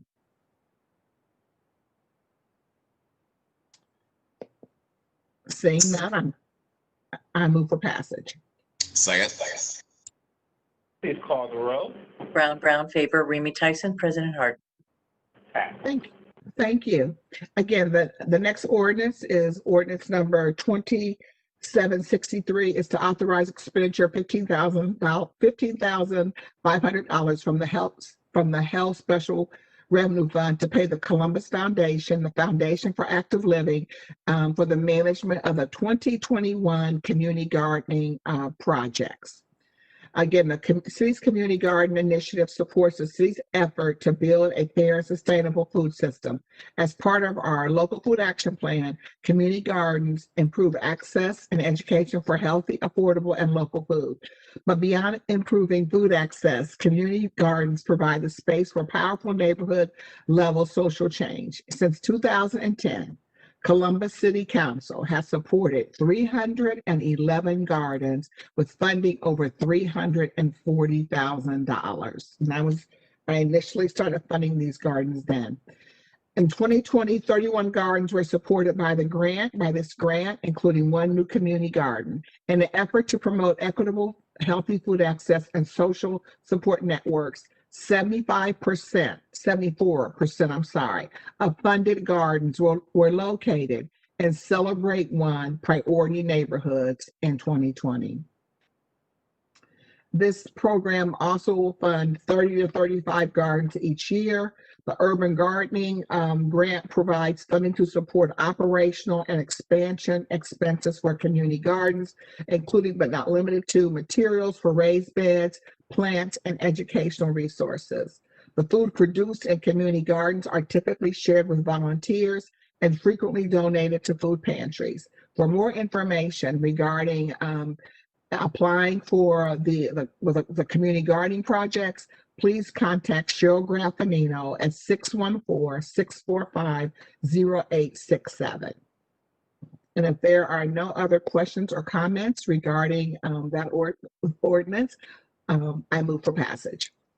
Second. Please call the roll. Brown, Favor, Remy Tyson, President Harden. Pass. Thank you. The next ordinance is 2897-2020 to make appropriation for 12 months ending December 31st of 2021 for the Health Department Grants Fund and to declare into the Department of Health in various projects and object classes for the continued operations of grant programs, and to authorize the Board of Health to accept a grant and to declare an emergency. This ordinance again authorizes the appropriation of the $3,645,484.20. This is an annual appropriation for Columbus Public Health grants that allow for continued operations of various grant programs at the Health Department. If there are no questions or comments, I move for passage. Second. Please call the roll. Brown, Favor, Remy Tyson, President Harden. Pass. Thank you. The next ordinance is 2923-2020 is to authorize Columbus City Council to enter into contracts with the Center for Healthy Families and Deborah Miles Consulting LLC and supporting the transition of the Commission on Black Girls into a permanent entity, to authorize the appropriations and expenditures of $262,000 and the Neighborhood Initiative Sub-Fund and to declare an emergency. This ordinance authorizes, again, the Columbus City Council to enter into contracts with the Center for Healthy Families and Deborah Miles Consulting and to transition the Commission on Black Girls into a permanent entity. Racial disparities persist in various economic and social outcomes. Income, wealth, educational attainment, and health all have trends that highlight the persistence of the challenges that have resulted from historical realities. Inequities continue to present significant challenges in the lives of Black women, even from their childhood. In order to change the trajectory of Black women, it is important to focus on Black girls and position Black girls at prowess as opposed to at risk. To meet this objective, Columbus City Council adopted Resolution 208X 2018 on July the 16th of 2018 to create the Commission on Black Girls. I sponsored this resolution, which established a 25-member commission composed of key community stakeholders representing private, public, and nonprofit organizations. Under the purview of the commission, a significant amount of quantitative and qualitative research was performed in an effort to understand the quality of life of Black girls in Central Ohio and services and policy changes needed to enhance their quality of life. Researchers developed surveys and convened focus groups reaching over 400 young girls, assessing their perspective on the status and the needs of Black girls. The primary areas that the researchers focused on are economics, emotional health and well-being, and academics. Information was also compiled from the listening sessions that occurred in October of 2018. These sessions allowed commissioners to hear from the service providers, parents, caregivers, and from girls between the ages of 11 and 22. In addition, the commission hosted monthly meetings between July of 2018 and January of 2019 that enabled them to participate in fact-finding presentations regarding issues impacting Black girls from subject matter experts. Subject matter experts presented on topics such as physical health, behavioral health, education, juvenile justice, child welfare, social media, and programs for girls, many other programs for girls, and more. The Commission on Black Girls issued their findings July the 30th of 2020 in a report titled "A Report on the Quality of Life of Black Girls in Columbus, Ohio." There is one overarching recommendation among 3 strategies and 18 additional recommendations included in the report. Most important is the overarching recommendation, which states, the Commission on Black Girls will evolve from its current 2-year temporary status into a permanent entity. This commission will focus on engaging the community in deliberating and implementing the strategies and recommendations proposed in this report from this inaugural commission. In order to achieve change for Black girls, the commission must continue its work outside of what we have done in the last 2 years. And again, I have to thank all the commissioners who worked with us to produce this report. This ordinance will allow for the implementation of this overarching recommendation.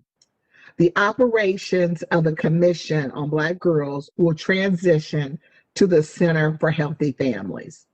The input collected and presented in this report will serve as a basis for launching the establishment of a permanent commission as a data-driven center of excellence to positively transform the quality of life outcomes for Black girls in Columbus and Central Ohio.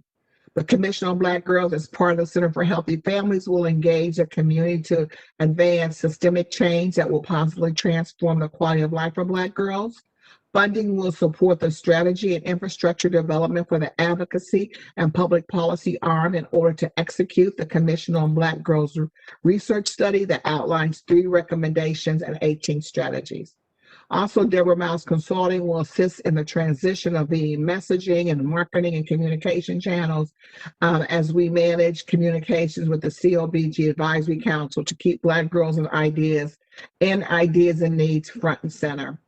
And again, I really want to thank the the Center for Healthy Families and their board for taking on this initiative. They've been in business in this community for over 11 years for helping pregnant parenting teens, and now they will have the Commission on Black Girls. The name will remain, and they will continue the advocacy work for our girls. And so again, I want to also thank my colleagues for their support on this work and look forward to their support as we move forward.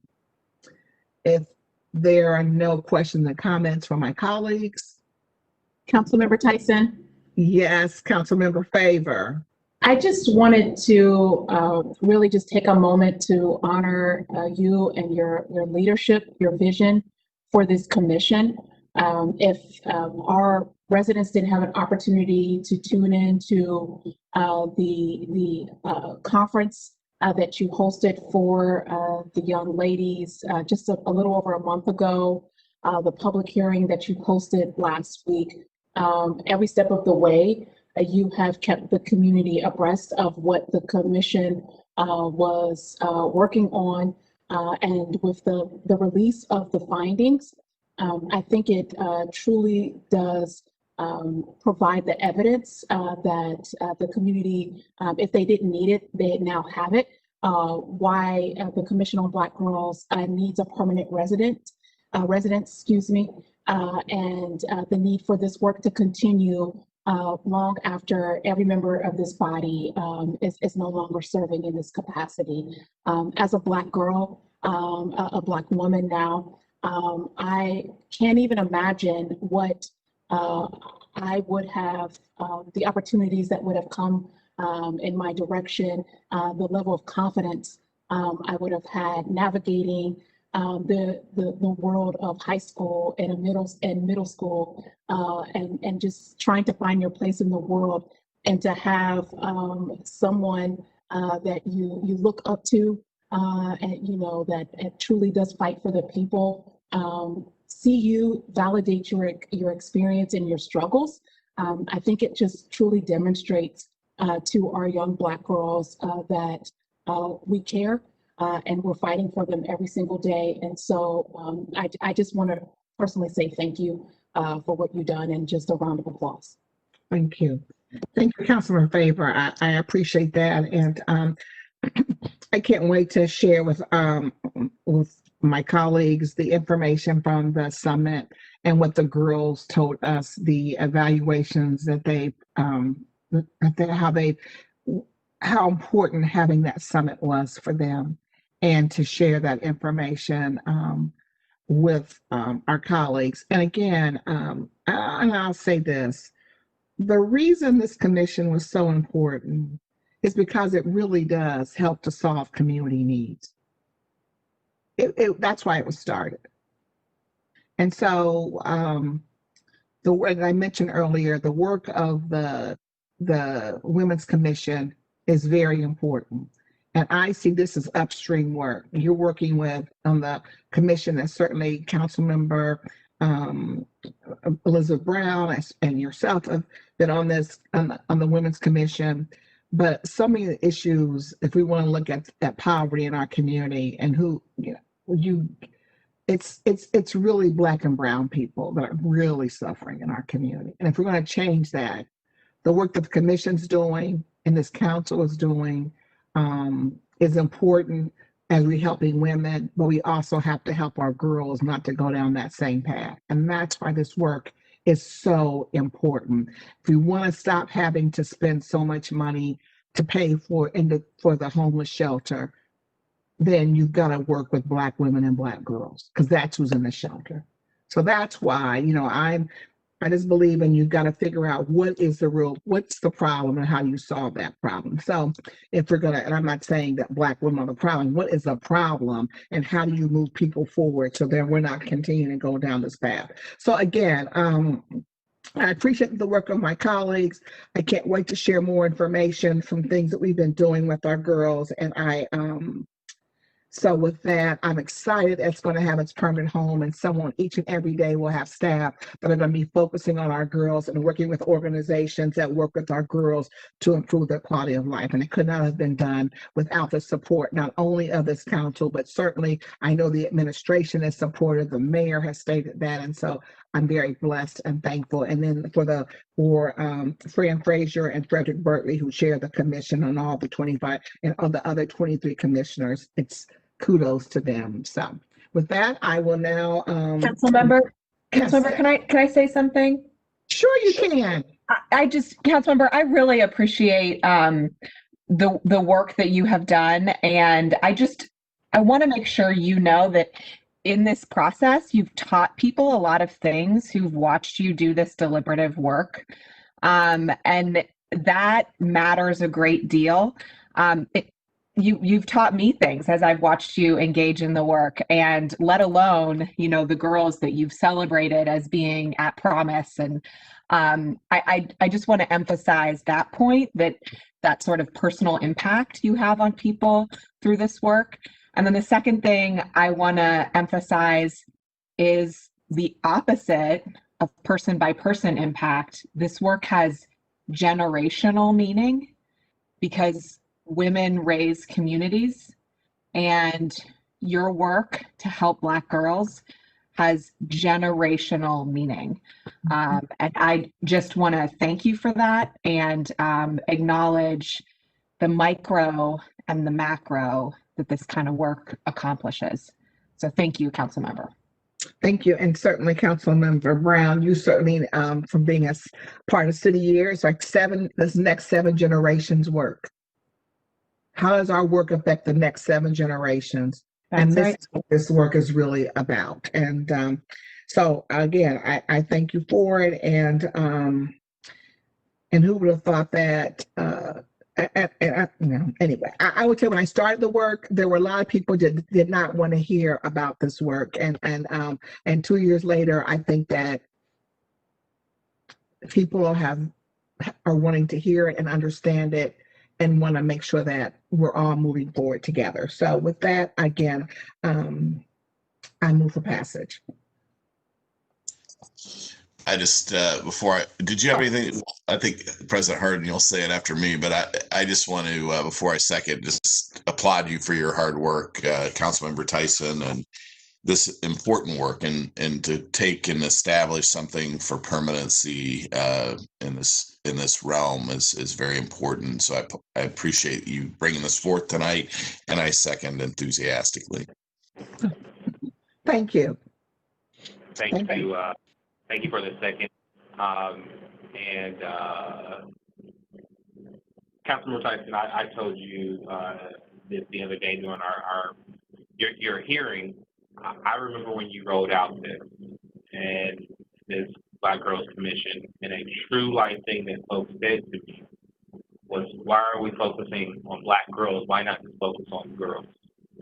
That was 2 years ago, and you did not back down. You leaned in. You put together a process. As President Pro Tem said, you educated us all along the way. You stood up for Black girls, and now that we're in this moment where it's okay to talk about and focus on Black folks and use this terminology, you did it when it wasn't cool. You did it before the moment, and just think about the generational work that you got ahead of. My point, I guess, is I'm really appreciative of where we are now, moving into a forever home. A lot of electeds, a lot of politicians start stuff, get the press hit off of starting it, and then keep on going. That's the opposite of what you have done. And now that you have set up and turned this over to a very, very capable hand of Shayla Favor and the folks at the center, we're all excited to see what comes next. So we're just very grateful for your leadership. With that, please call the roll, clerk.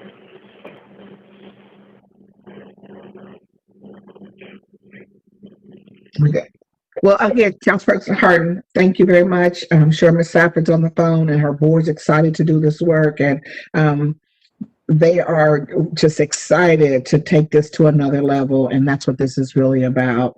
And like I said before, it wasn't because it was something I just thought of, let's just do. It was because the data is clear.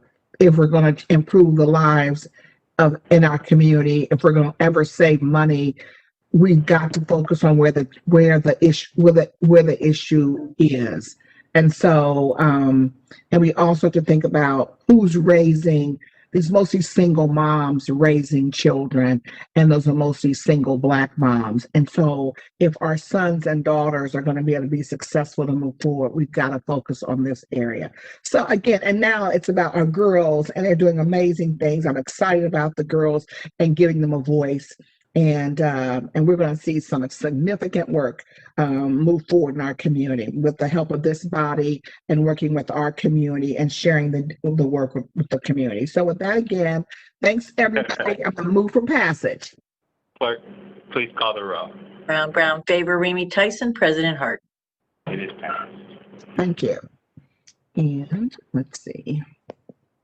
And so now I'm going to read ordinance 2976, and it is to authorize Columbus City Council to enter into an agreement with Columbus Urban League in support of the Right to Recover initiative to authorize an appropriation within and an expenditure from the Neighborhood Initiative Subfund and to declare an emergency. I'm going to now turn the floor over to President Pro Tem Elizabeth Brown.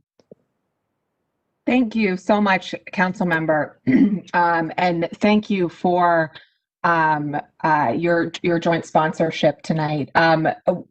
This ordinance comes after in October when City Council launched the Right to Recover program utilizing federal CARES Act dollars in partnership with the Urban League. The program offers low-income workers who test positive for COVID-19 one-time emergency financial relief to help them take time off work, isolate, and recover before returning to their job. Columbus Urban League has been carrying out this program since. It estimates it will have served approximately 450 residents through this program by the end of 2020 with our existing grant agreement approved in October and concluding at year's end. With this ordinance, we are extending the Right to Recover program into 2021 to continue supporting workers in our community impacted by COVID-19. Importantly, this means addressing known disparities for workers. We know the infection rate in Columbus has consistently been around 4 times higher for Latinx residents and twice as high for Black residents when compared to white residents. And it's easy to see the connection between the higher rates of infection and the jobs disproportionately held by people of color. Jobs that largely require in-person work and are least likely to offer paid time off and any level of certainty. For these workers who don't have access to paid time off and can't miss a paycheck, a positive COVID-19 test doesn't just foretell a serious health concern, but also possible financial ruin for their families. And not showing up to work to isolate following a positive test means less income that can lead to no longer being able to pay rent or a doctor's bill or meet the costs of their child's medicine. And this creates an impossible decision for workers between their own health and protecting their families and their income if they contract COVID-19. We are extending this program so that workers don't have to make that choice as much as we can narrow the circumstances where workers have to make that choice. Giving workers this security to get tested and follow safety recommendations during this pandemic protects their health, their family's health, and the health of the broader community by reducing the risk of spreading COVID-19. I'm hopeful that the introduction and widespread use of a vaccine in the coming months will start to be the end of this pandemic. But as we continue to work to get this virus under control in our community, I am proud that we are extending Right to Recover to continue prioritizing the needs of workers in our city at some of the hardest times they've faced in recent memory. Emergency action is being requested to continue providing this assistance without interruption. Thank you, Councilmember Tyson, for bringing this forward with me, and I hand the floor back to you. Thank you, Council President Pro Tem Elizabeth Brown, and I certainly do appreciate your leadership and advocacy on this particular ordinance. The Right to Recover initiative is so important to our community. And again, I just appreciate your leadership. And so with that, I would again move for passage. Second. Please call the roll. Brown, Favor, Remy, Tyson, President Harden. Pass. Thank you, President Harden. I think you're going to read the first ordinance and rules and reference, and then I'll read the last two, I think. Sure. So the final committee that comes before council is the Rules and Reference Committee, and I chair that committee. And as Councilmember Tyson just mentioned, I have one ordinance 2967-2020. And it's to amend section 362.011 of the Columbus City Code in order to expressly adopt section 29 of House Bill 197 of the 133rd General Assembly into the Columbus City Code and to declare an emergency. On March 27, 2020, Governor Mike DeWine signed into law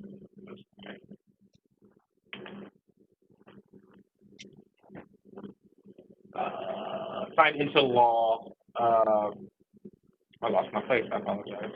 House Bill 197, instituting temporary legal measures designed to continue essential operations of state and local government.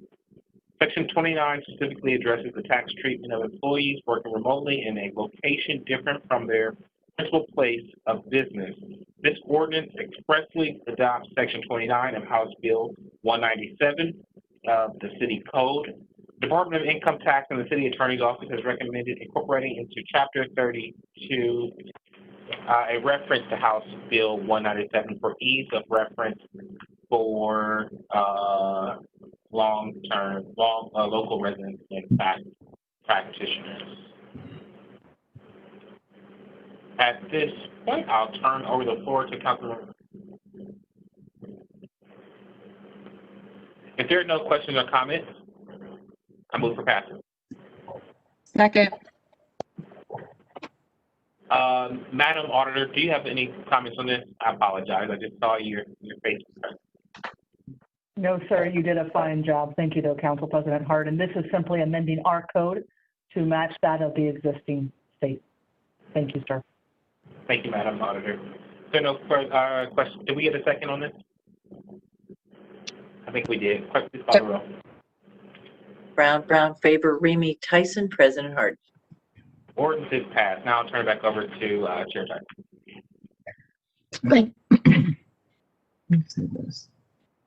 Can you hear me? Same. Yep. Oh, I'm sorry. All right. Thank you, President Harden. And so, again, we're discussing the next two ordinances. I want to highlight that on June the 1st of this year, I sponsored with the support of my colleagues, we supported the resolution 95X-2020 that this resolution established racism as a public health crisis in Columbus. And it is important to note that council continues to pass legislation that focuses on racial equity, and the next two code changes are part of our efforts to do that. But I also just want to recognize that we do have a race equity team, Columbus City Council. So as we've been talking about what other organizations are doing, certainly we have a race equity team here on council, and it's really led by, I have to share their names, Stanley Gates, Nicole Harper, Karina Johnson, and Carl Williams are all working with a group of each council member's offices are also part of this equity team, and we are certainly taking trainings, and we're also making sure that we're focused on policy change. And so it is important to note that this council continues to pass this legislation that focuses on racial equity, and again, these next two code changes are part of that effort. So ordinance 2870-2020, it is to enact Columbus Chapter 717, Columbus Health Prohibitions, enact Section 717.01 of the Columbus City Code, containing provisions requiring restaurants to make healthy drinks, water, low-fat milk, and 100% fruit juice, the default options offered with restaurant kids' meals. About 1 of every 6 children ages 10 to 17 is obese, as indicated by a 2019 report from the Robert Wood Johnson Foundation. That compares to about 1 in 7 children nationwide. Obesity can increase a child's risk of type 2 diabetes, heart disease, high blood pressure, asthma, and certain cancers. The obesity rate for Ohio preteens is 17.1%, representing about 195,400 youth. That's the 10th highest in the nation. The 10th highest in the nation. According to a recent research brief published by the Healthy Eating Research, a national program of the Robert Wood Johnson Foundation, there's a clear and consistent evidence that reducing the consumption of sugar-sweetened beverages would improve kids' health.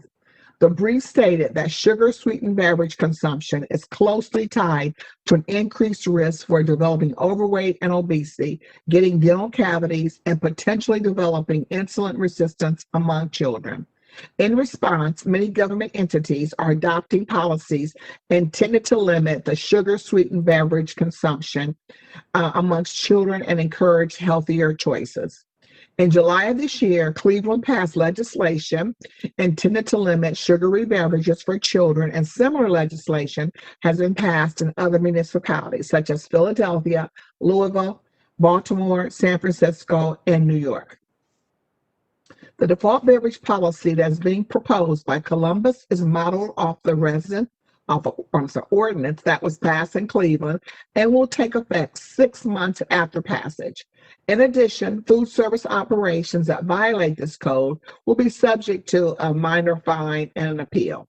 A warning is given for the first offense. There is a penalty of $25 for the second offense and $50 for a third and any subsequent violations. These fines are not intended to be punitive, but meant to encourage restaurants to offer healthier alternatives. We also understand this is already a common practice at most restaurants. Moreover, this legislation does not restrict choice. Any menu beverage can be ordered with a kids' meal. The ordinance only requires that water, milk, or juice be offered with a kids' meal unless the customer requests another beverage. We also know that this is an equity issue due to marketing and lack of food access in many of our Black and Brown communities. We had a hearing December the 3rd regarding this policy and testimony offered by the program manager for Nationwide Children's Hospital Center for Healthy Weights and Nutrition. And she indicated that the prevalence of overweight and obesity in Q1 of this year, 2020, was 37.2. By Q2 of 2020, the rate had increased to 43.9. Now remember, we're also in this pandemic. This is nearly a 7% increase in overweight and obesity prevalence within a 6-month period, demonstrating marked disparities and inequities seen in access to care and treatment for children for childhood obesity among low-income and minority populations. As we see the increase of diabetes and obesity in children, legislation like the default beverage policy is just one tool in our toolbox. To help support good nutrition and health, I remain committed to healthy food access and to support the goals of the local food action plan and addressing diet-related diseases. Advocacy for this ordinance has been led by the American Heart Association, and we have speakers representing the organizations today. So my first speaker is Dustin Hoffinger, who represents the American Heart Association, and then we have also Tasha Lacey will also be speaking for the American Heart Association. Dustin, the floor is yours. Hi, good evening. Thank you, Councilwoman Tyson. Do I have the ability to share my screen by chance? May I have the ability to share my screen, I guess? Let's word it that way instead. My mother would be disappointed I didn't use my manners. All right, there we go.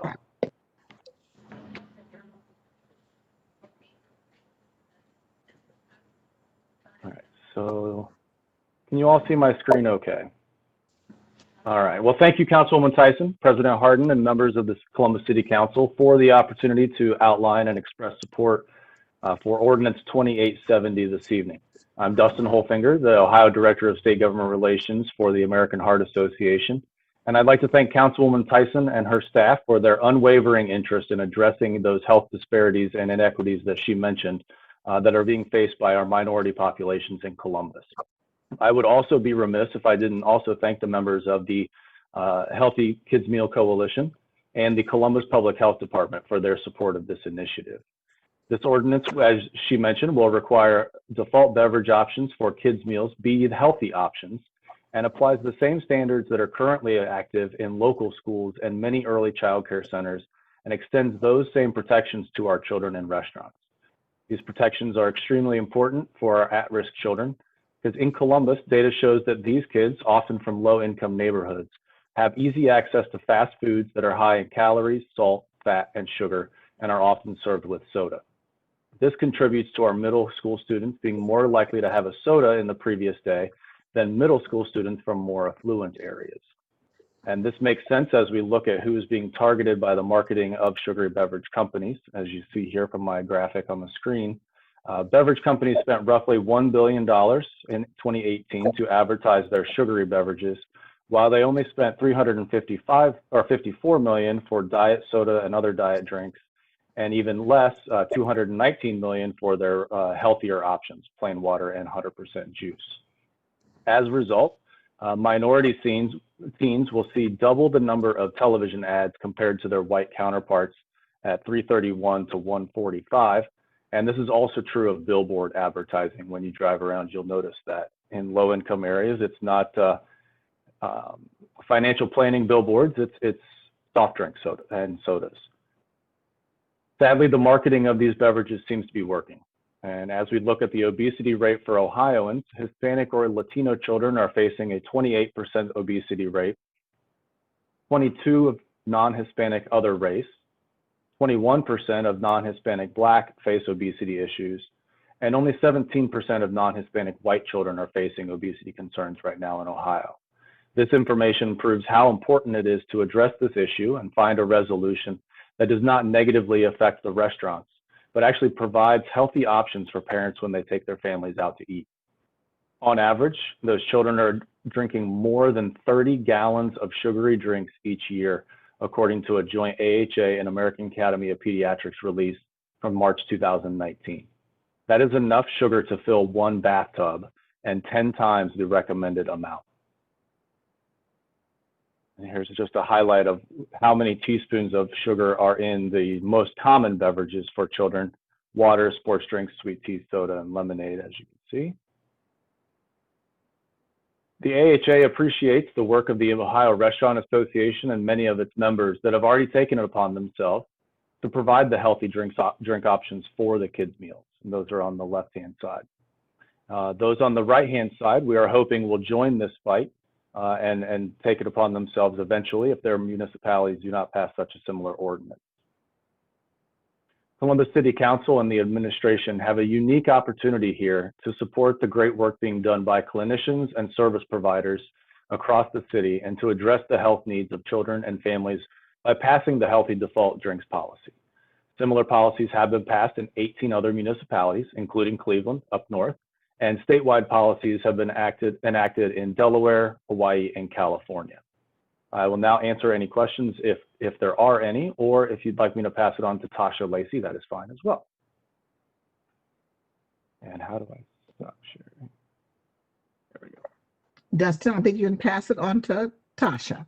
Excellent. Tasha, you'd like to provide your comments? Hi. Yes, my name is Tasha Lacey, and I'm 54 years old, and I currently live in Columbus. I'm also a grandmother of 2 boys, ages 5 and 13. I'm also the godparent of a newborn baby boy and a 1-year-old girl, as well as an aunt to a host of children under the age of 14. I support the Healthy Default Beverage for Kids Meals Policy Ordinance 2870, 2020, wholeheartedly. As a heart attack survivor and a longtime volunteer for the American Heart Association, I understand the importance of healthy drinks for children and how it creates a habit of health and wellness for the years to come. Last year, I was selected as an American Heart Association National Real Woman spokesperson to help raise awareness, and I've been passionate about message that 80% of deaths from cardiovascular diseases are preventable just by making better lifestyle choices. My personal drink of choice is water and green tea, and I've attempted to instill the habits to my family as well. My grandchildren are well aware that when they are with Yaya, the name that they call me, that there will be no sugary drinks available to them. The African American community is at a higher risk of diabetes than any others, and anything we can do to reduce the risk is highly supported by me and my family. I believe that this policy will make the healthier choice easy for families and kids, promote healthier beverages options, and create healthy habits for kids that will provide lifelong benefits. Thank you for your consideration of this policy and your commitment to improving kids' health and the health of our community. Thank you, Tasha. Are there any questions or comments from my colleagues? Well, I want to say thank you to Tasha and Dustin. I also want to just mention the members of the Healthy Beverage Coalition. So we've heard from the American Heart Association tonight, the Children's Defense Fund of Ohio, the State Auto Insurance Companies, Children's Hunger Alliance, the Ohio chapter of the American College of Cardiology, the Ohio chapter of American Academy of Pediatrics. We also, the Ohio Academy of Nutrition and Dietetics, American Diabetes, Nationwide Children's, Mount Carmel, Local Matters, Ohio Health, Columbus Public Health, right, the Dietitian in Your Kitchen, and Columbus City Schools.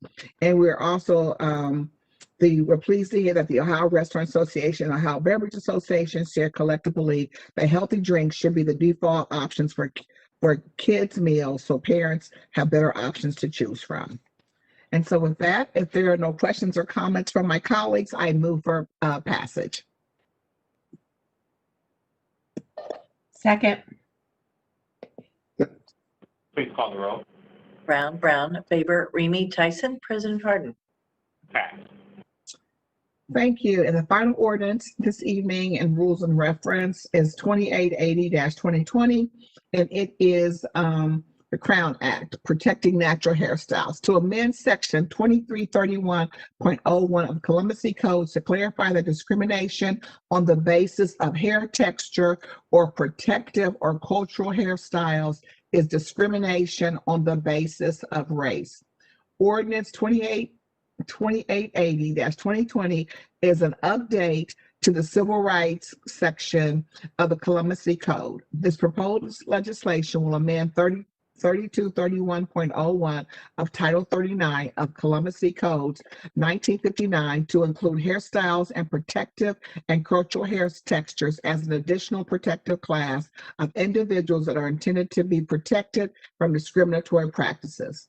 Recent efforts have reminded us that we still live in a country where the tradition of laws have equated Blackness as a badge of inferiority, and as a result, have subjected people with certain features and others to separate and unequal treatment. Separate and unequal treatment. These physical traits include skin color, curly hair, and non-Eurocentric hairstyles. These societal norms have come to embody society's very definition of professionalism. Professionalism remains closely linked to European features, mannerisms, and customs, and those who do not naturally fall into Eurocentric norms find themselves forced to alter their appearance in drastic and permanent ways which erase their very cultural identity. all in an effort to be accepted and respected as a professional, ignoring the impact and the struggle within themselves to find balance in their social, emotional, mental, and spiritual health. Councilmember Favor is a co-sponsor of this ordinance, and I want to make sure that I'm going to ask her to share her comments regarding her sponsoring of this legislation.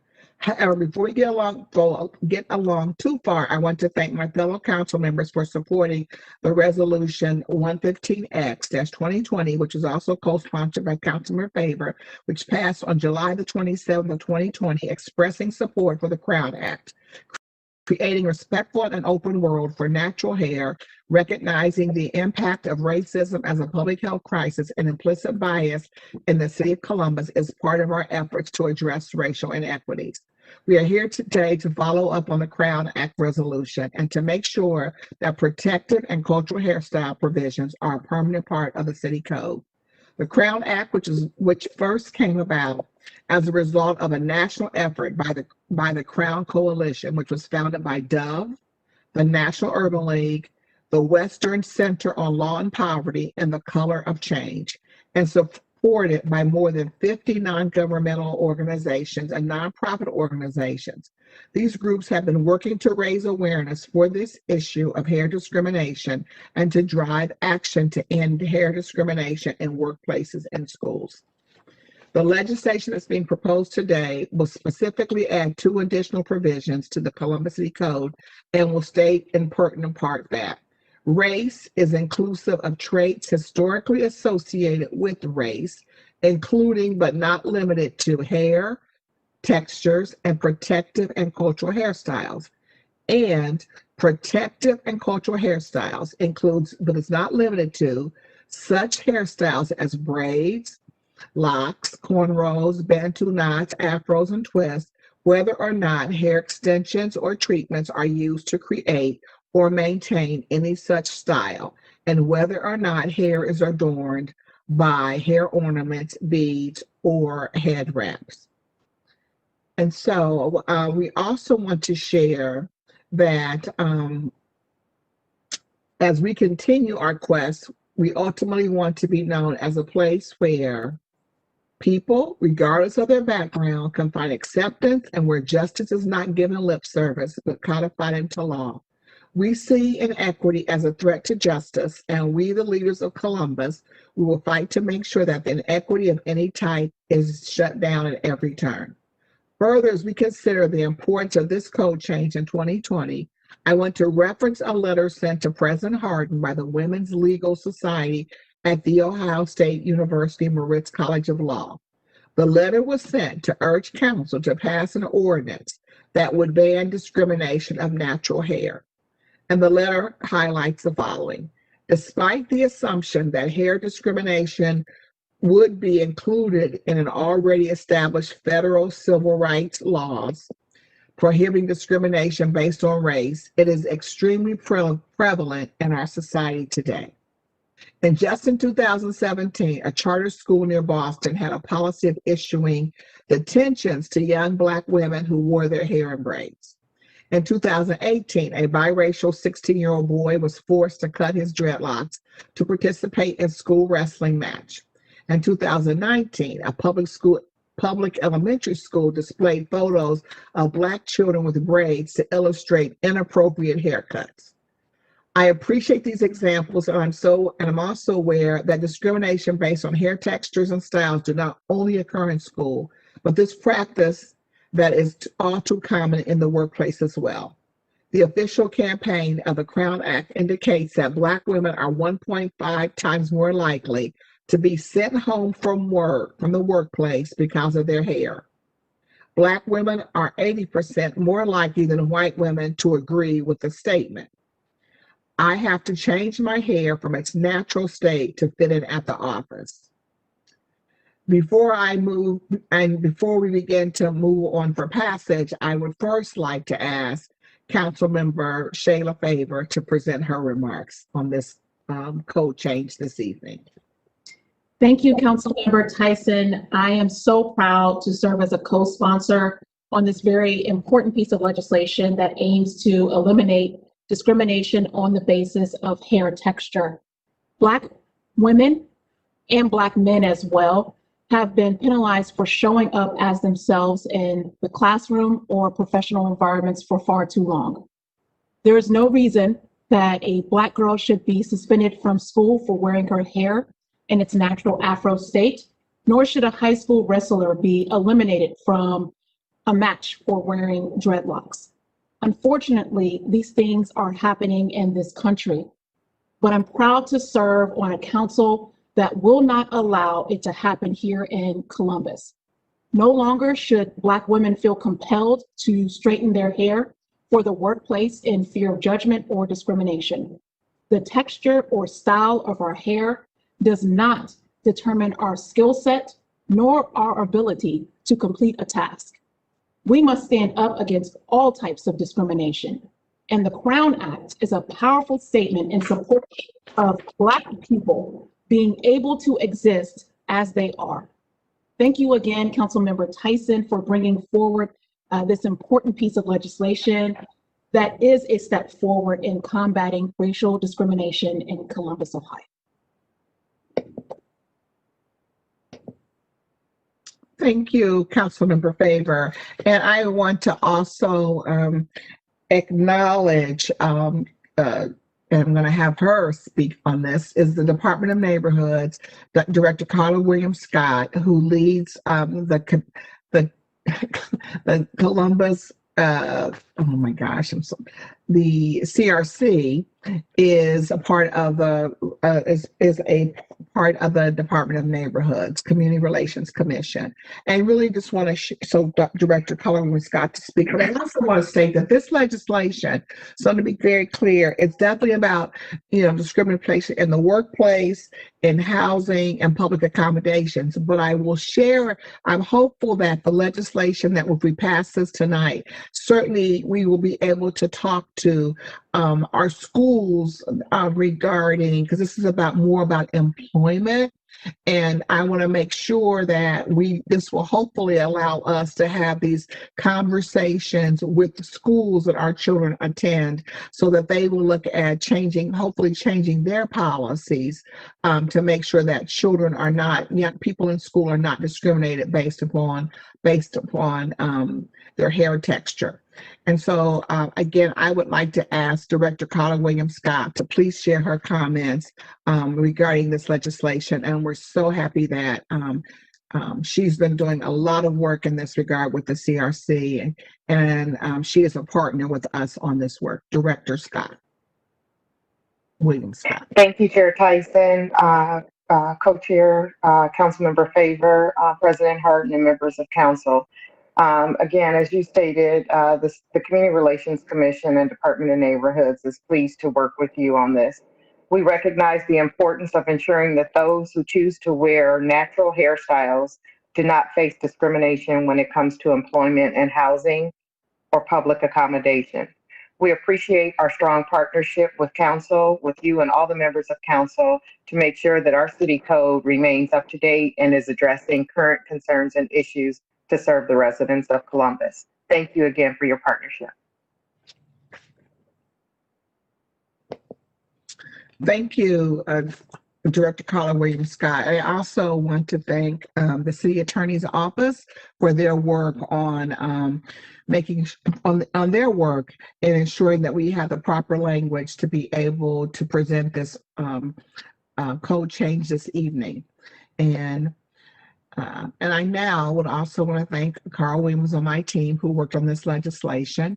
And then also last Thursday, we had our hearing. I want to also thank Dr. Joanna Williamson, who shared her perspective over the last 40 plus years as a professional and the kinds of, I will say, the challenges that she had to face as a woman with a doctorate, a law degree, her MBA, et cetera, that has, and her perspective of wearing natural hair. And so, last but not least, before we pass this legislation, I hope we'll pass it. I also want to take this opportunity to recognize the Commission on Black Girls has an advisory council. Four amazing young women presented at the hearing, and we had a few technical difficulties for a couple of the girls that were speaking. And I just have to say, these are four girls. They represent public school, private school, and they are just amazing. And they took the time to create since they could not present well last week, they did not want that to be how they would be represented moving forward. And so they wanted to share their testimony in support of this legislation. And we have just a short video of the young ladies to talk about why this legislation tonight is so important. If we could share that, it's only a few minutes.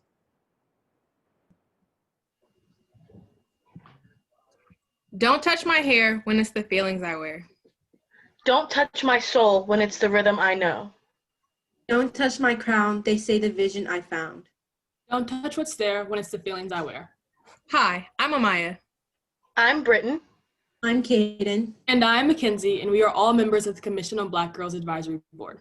Black hair has evolved from decade to decade, has set trends through songs such as Solange's Don't Touch My Hair, and has been the face of political trends and movements such as the Black Panthers and South Africa's own Black conscious movements. Over the years, we have all taken the time to learn about our natural hair and the history behind it. In the 1400s and 1500s, before European slave ships came, many Africans would spend days and hours on their hair, styling their hair in locks, plaits, and twists. In African culture, the hair represented their identity. By just looking at an African's hair, you could know which tribe they were from, information on their family background, and social and marital status. Many African tribes believed that their hair was a spiritual connection with God because it was closer to the sky. In the Wolof tribe, which is now located in modern-day Senegal and the Gambia, men went to war in braided hairstyles. Africans used special combs and oils to help maintain their hair. A woman who was grieving in their tribe would either not do their hair or wear a somber style. Hair traditions like these did not continue when brought to the New World. During the 16th to the 18th century, during the time when slaves were dragged onto European ships and taken to foreign land, their hair was cut off. This took away their sense of culture and identity. Slaves were given head wraps to protect them from the harsh weather. In some states in the South, women were required to wear them because their hair was considered distracting. Slaves with hair that resembled close to whites were seen as more socially acceptable and more beautiful.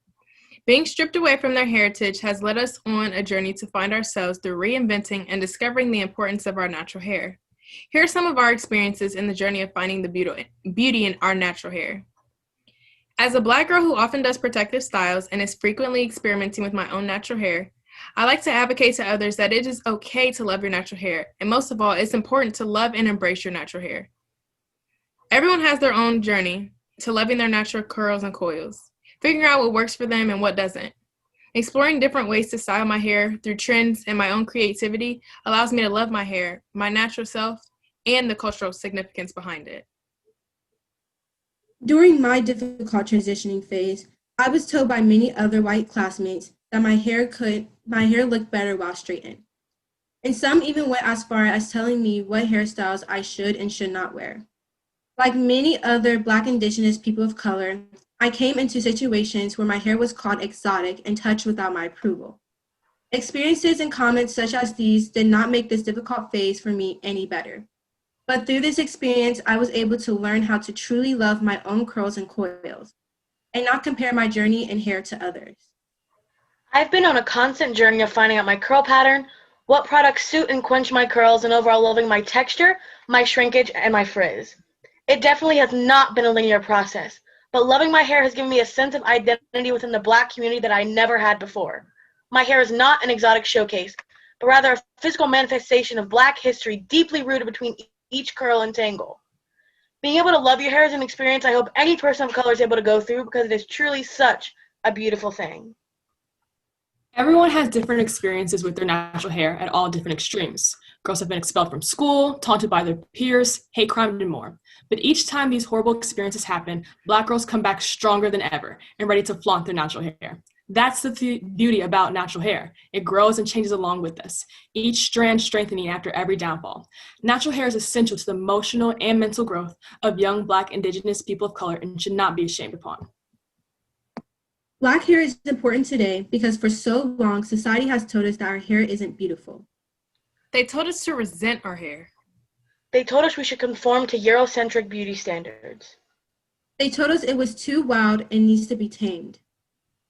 But what they didn't tell us is that it resembles the trees and grows to the sun. They didn't tell us to embrace our curls and coils. They didn't tell us the bigger the hair, the greater the power. So with that being said, we are proud to recognize this historical moment of the passing of the Crown Act.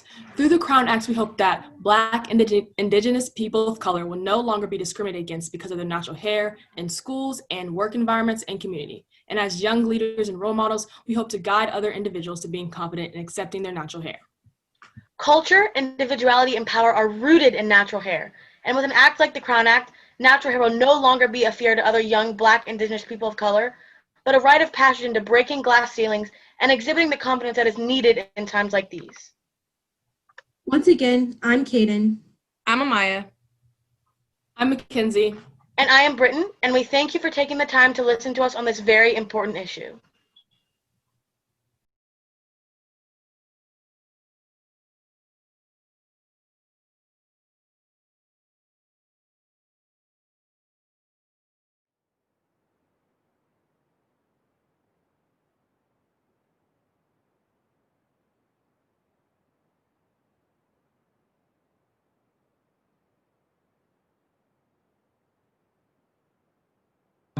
Leaders. These are, again, thank you for listening. Thank you to those amazing 4 young leaders who share the importance of the Crown Act and passing this legislation this evening. And again, if it were not for the work of the Commission on Black Girls, those young ladies would not have had an opportunity to share, have their voices heard this evening. And you can certainly see that our future is absolutely bright with the young leaders just like that. They worked, I never saw the presentation. I trusted them. They worked on the presentation. They taped it and sent it to me this morning. So we worked on it. We're all done with it. We sent it to us, and we've shared it today. So again, without further ado, again, I want to thank Director Carter Williams Scott and her work and her team. The City Attorney's Office. And I want to thank Councilmember Favor, who has been absolutely supportive of all the legislation that has been focused on the Crown Act, from the resolution to co-sponsoring this code change. And again, with that, if there are no other questions or comments, I move for passage. Second. Please call the roll. Brown, Favor, Remy, Tyson, President Hart. Pass. Congratulations. Thank you for your leadership. Thank you. Well, seeing no further business to come before council, I just want to wish everyone a happy holidays, and however you celebrate. Find ways to celebrate. It's been a tough year, but it's okay to find joy. It's okay to find some happiness. So please do that. And then see everyone next year. Which is customary, we're not going to adjourn this meeting. We're going to recess the meeting, just in case something out of the ordinary were to happen and we would need to come back, and it's 2020, so hold your bridges. With that, may I have a motion to recess? So Second. Please call the roll. Brown, Favor, Remy, Tyson, President Hart. Meeting is recessed. Have a happy holidays, everyone. Thank you.